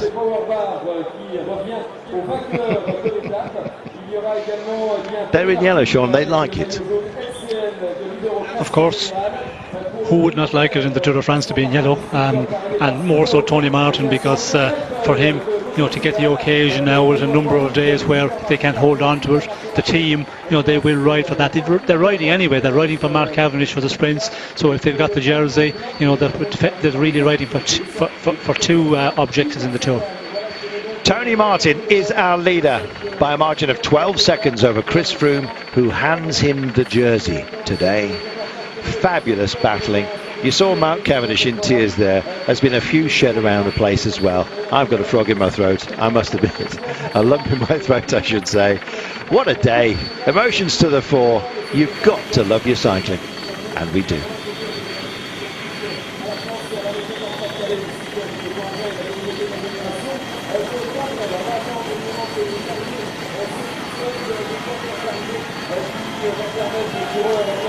We'll be back with LeMond on tour after this. Stay with us.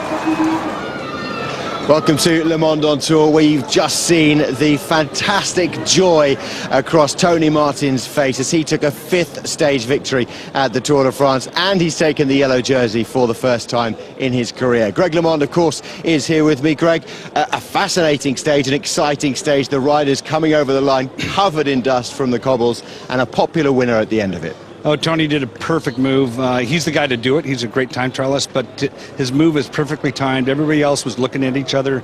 And I love what Sky did. Sky let him go. They could have chased him down, but it's smart.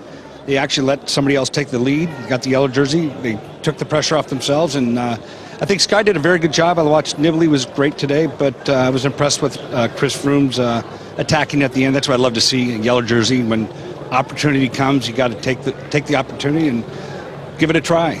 Very exciting race. It was an exciting race, a great day. Let's show you the highlights of everything that's happened on stage 4 of the 2015 Tour de France.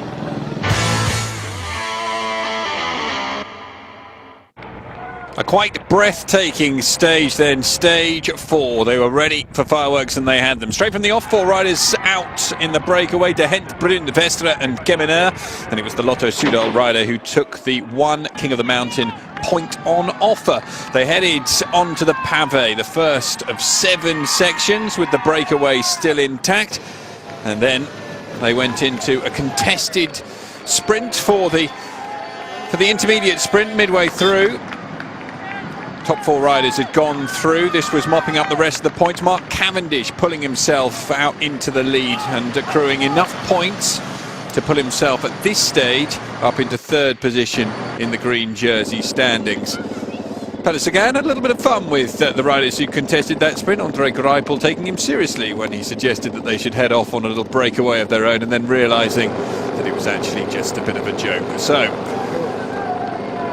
breakaway very nearly swallowed up at this stage as they headed onto the 2nd section of pavé, and at the front it was consistently Astana trying to pave the way. Lars Boom, the man who won on the cobbles a year ago in Arenberg, leading Vincenzo Nibali, who of course had done so well across the pavé a year ago and managed to put some real time into his rivals. No matter how hard he tried today, there was to be no repeat of that performance. Cobbles did start to cause some splits further down, certainly stringing out the main protagonists, but Nairo Quintana, the lightest of the main GC contenders, managed to just hang on in there, and as a consequence he has ended the day not having lost as much time as I think many people expected. Team Sky managed to control things pretty well. Geraint Thomas marshalling Chris Froome through the stage, and with 3k left to go, Tony Martin of Edix Quickstep hit the front and managed in that unique style of his to pull away. Nobody was too interested in chasing him, and when they eventually did get their act together to try and reel in the German, it was all too late. Martin seeing himself home to cross the line for a 5th Tour de France stage victory. He had 2 last year, remember, and after being denied on stage 1, denied on stage 2, denied on stage 3 and then stage 4 from going into yellow, finally he has his first yellow jersey in Tour de France history.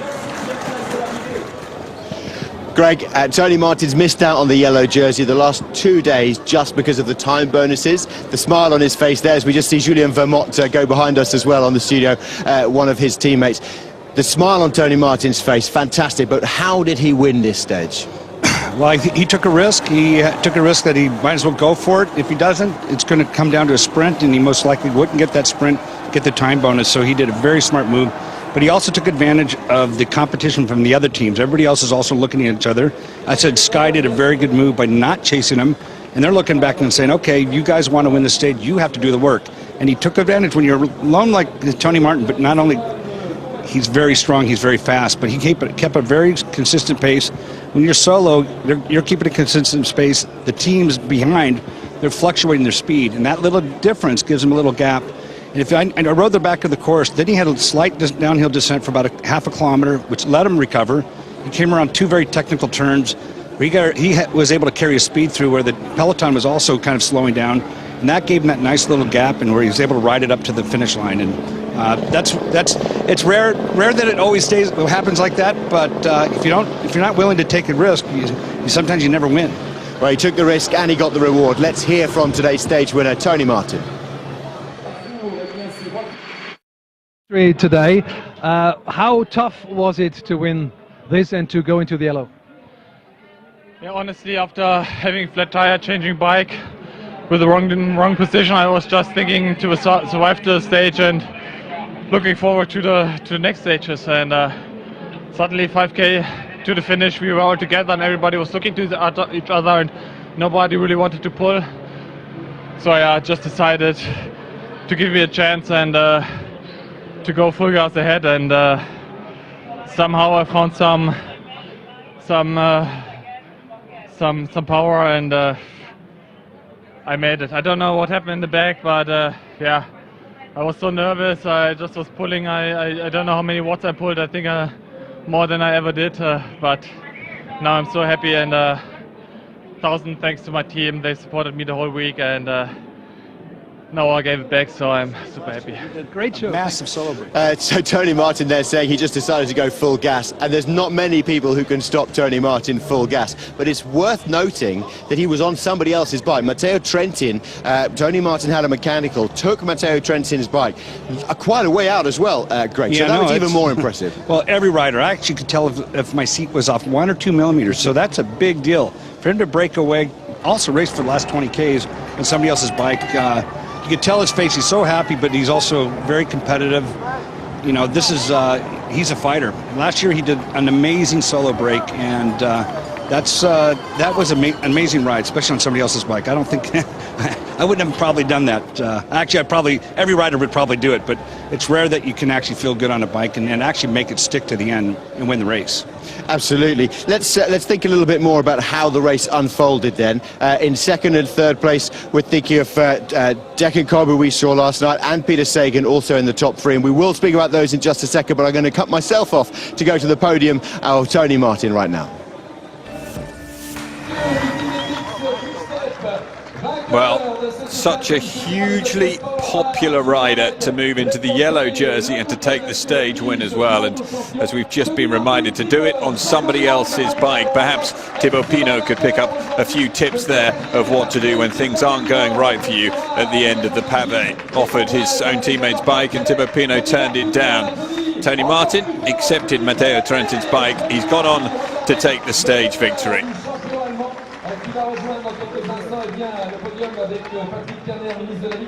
Tony Martin then in yellow tonight for the first time in his career. That's great. Let's move our focus now, though, Greg, to the GC contenders, and starting off with Chris Froome, who showed a lot of strength and improving throughout today's race.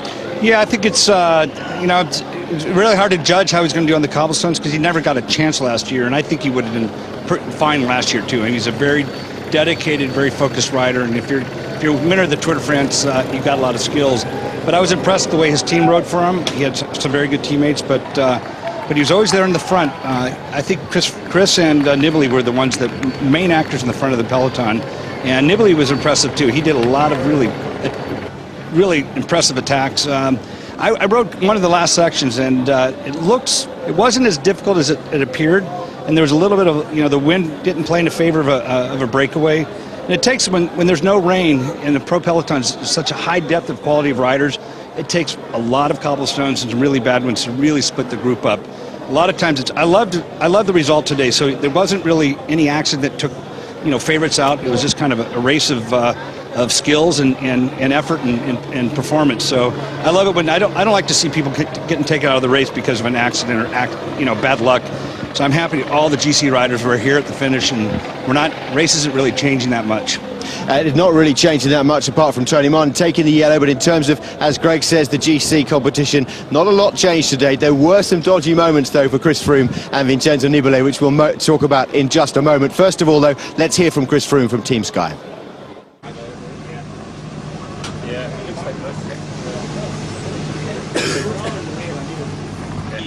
Chris, what an amazing ride, especially it really seemed like you were gaining confidence cobble section after cobble section. Yeah, well, I think at the end of the day, I think it was more about the legs when it got to that last section after 200 odd kilometers. I think some guys started feeling it there, and that's where I started to feel more comfortable. And I had G with me, and he did a fantastic job, really strong, and just said to him, listen, let's try, let's push a little bit and see what happens. But we got a little split, but I think Saxo closed it down pretty quickly. Yes, I mean, it's perfect scenario also with Tony Martin now in the yellow jersey. They will control either for the sprint, so it's, I think, for the GC guys, not just for you, for every GC guy, most favorites, it's a perfect scenario for everybody. Yeah, I mean, congratulations to Tony. He's been so close for a few days now, so good for him to be in yellow, and it is a perfect scenario for us. I think there's a lot of GC contenders who are going to sigh a big sigh of relief after today. It's a really stressful stage. But again, I have my teammates to thank. They did a fantastic job today. Little Richie Port was fighting on in the first few sections there, keeping us at the front. So, no, it was a really good day for us. Thanks, Chris. We'll let you cooling down and have a rest. Have a good rest. Thanks.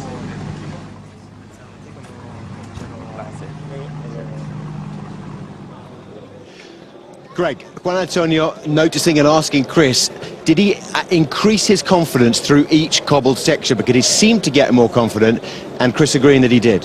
Well, I think Chris hit the nail on the head. It's his legs, and you're in such great condition. And I always believe this: if you're going to win the Tour, almost anything you throw at a rider, if they're going to have the ability to win the Tour, they can handle it. And I said last year was a lot of bad luck for him, and he's got the legs, and it's a good sign.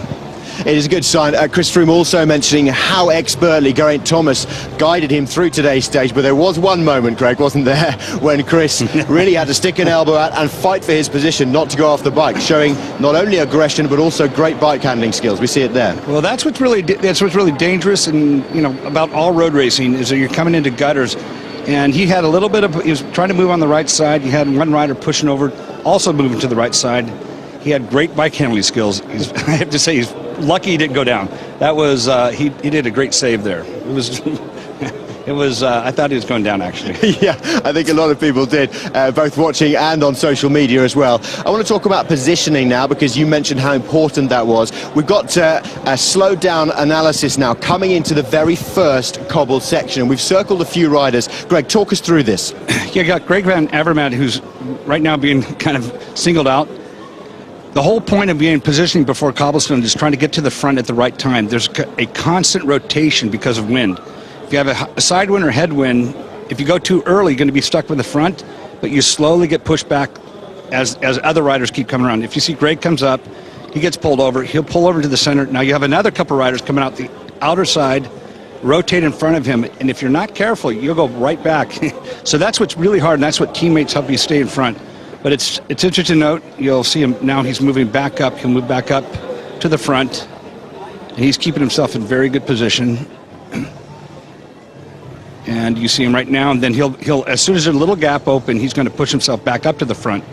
Got to time it. You don't want to be, here you go. Now it opens up, now it's getting a little closer to the pave section. Now he's in perfect position to attack the next section of cobblestones. There it is. And he's in great position. Perfect tactics. Perfect tactics. Interesting in that same section we've just watched to see Tony Martin right at the very first cobble section. He had this in mind all day. Well, they all do. but it really is. That's what when you talk about Belgian riders, classic riders, and if you do Tour Flanders, Paris-Roubaix, you're going from these wide sections of roads, highways basically, to cow paths, and that's what's happening. There's constant rotation. Then you throw the wind on top of it. The rotation's really fast, and that's where the huge amount of effort goes into just getting to that section. That's what I think. Everybody looks at the section of cobblestones or the Ymer de Grammont with Koppenberg in Tour Flanders, and that's the fruit of your work. But really, the work goes in before you get even to those climbs or that section of pavé. We talked before the stage about how expertly Vincenzo Nibali was guided through the cobbles last year. The same thing happened this year. Lars Bohm was with him, Jakob Fuglsang was with him a lot of the time as well, but he as well had a dodgy moment, Vincenzo Nibali. Let's see that as we think about the performance of Nibali today, who you were saying to me as we were watching was looking strong the whole time. He was very aggressive. Quite a few attacks. You know, I said the wind's not really favorable, and the cobbles weren't really as difficult, I think, as everybody anticipated. This is a fairly standard kind of bumping that you get in a race. Now, you know, you got one rider, you got Nibali on one trying to come out on the other side, and the cobblestones, the road has a crown on it, and if you're not on the crown, you go into this gutter, and then after the gutter, there's another lip of a cobblestone, then it's dirt. So riders are constantly flipping back and forth between the crown of the road to the back to the side. So that's a fairly normal occurrence out there. Nibali looked strong to you though today. You were saying it as we were watching. Well, he was very aggressive. I don't know how strong he is. Obviously, if he attacked and he dropped everybody, you'd know he's really strong. But I like to see the aggressiveness. You know, he knew today he's quite a bit behind Chris Froome, and he needs to make up time on him. We've talked about Chris Froome, we've mentioned Vincenzo Nibali as well. Let's think now about Alberto Contador, who had a mechanical as well, was taken back to the front. But Juan Antonio Fletcher is actually with his bike now and can explain to us what the problem was that Alberto had. We still cannot have the reaction from Alberto Contador bike. We can have his bike. Look at his wheel. He broke the rim. This is something very common in the cobblestones. It's very common that when you hit a big hole, there's a risk of breaking the wheel. But apparently we saw the mechanic before, and the real wheel was really bouncing from one side to the other side. It really affected to Alberto Contador. Apparently he had to ride 25 kilometers in the final on these conditions, and he still was in the first group. So it's very interesting and something very nice that we are here and we can show you a broken wheel like that. That's probably is not the only rider having that mechanical problem, but of course the only one from the GC contenders.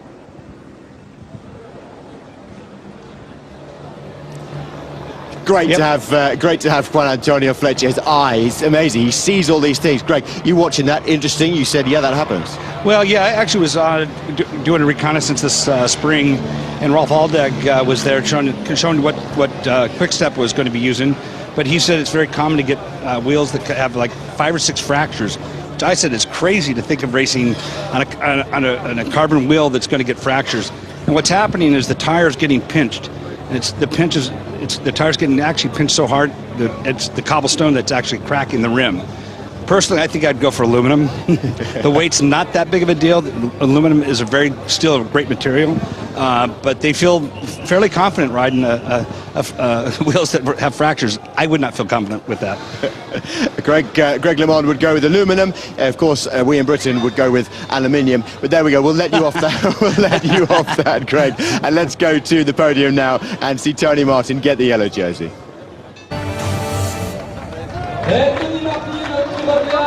Well, no surprise here to see the enormous smile on Tony Martin's face. He was distraught, disconsolate in fact, when he failed to win the time trial on the opening day. Thought that was his big chance to get into yellow, then missed out when the bonus seconds went the way of Fabian Cancellara on stage 2. Missed out again when Chris Froome won yesterday. Won those bonus seconds by coming in second place behind Purito Rodriguez. But finally, Tony Martin has a yellow jersey. He's won white before at the Tour de France, never before had worn yellow, but now a rider of his supreme talents finds himself in the maillot jaune.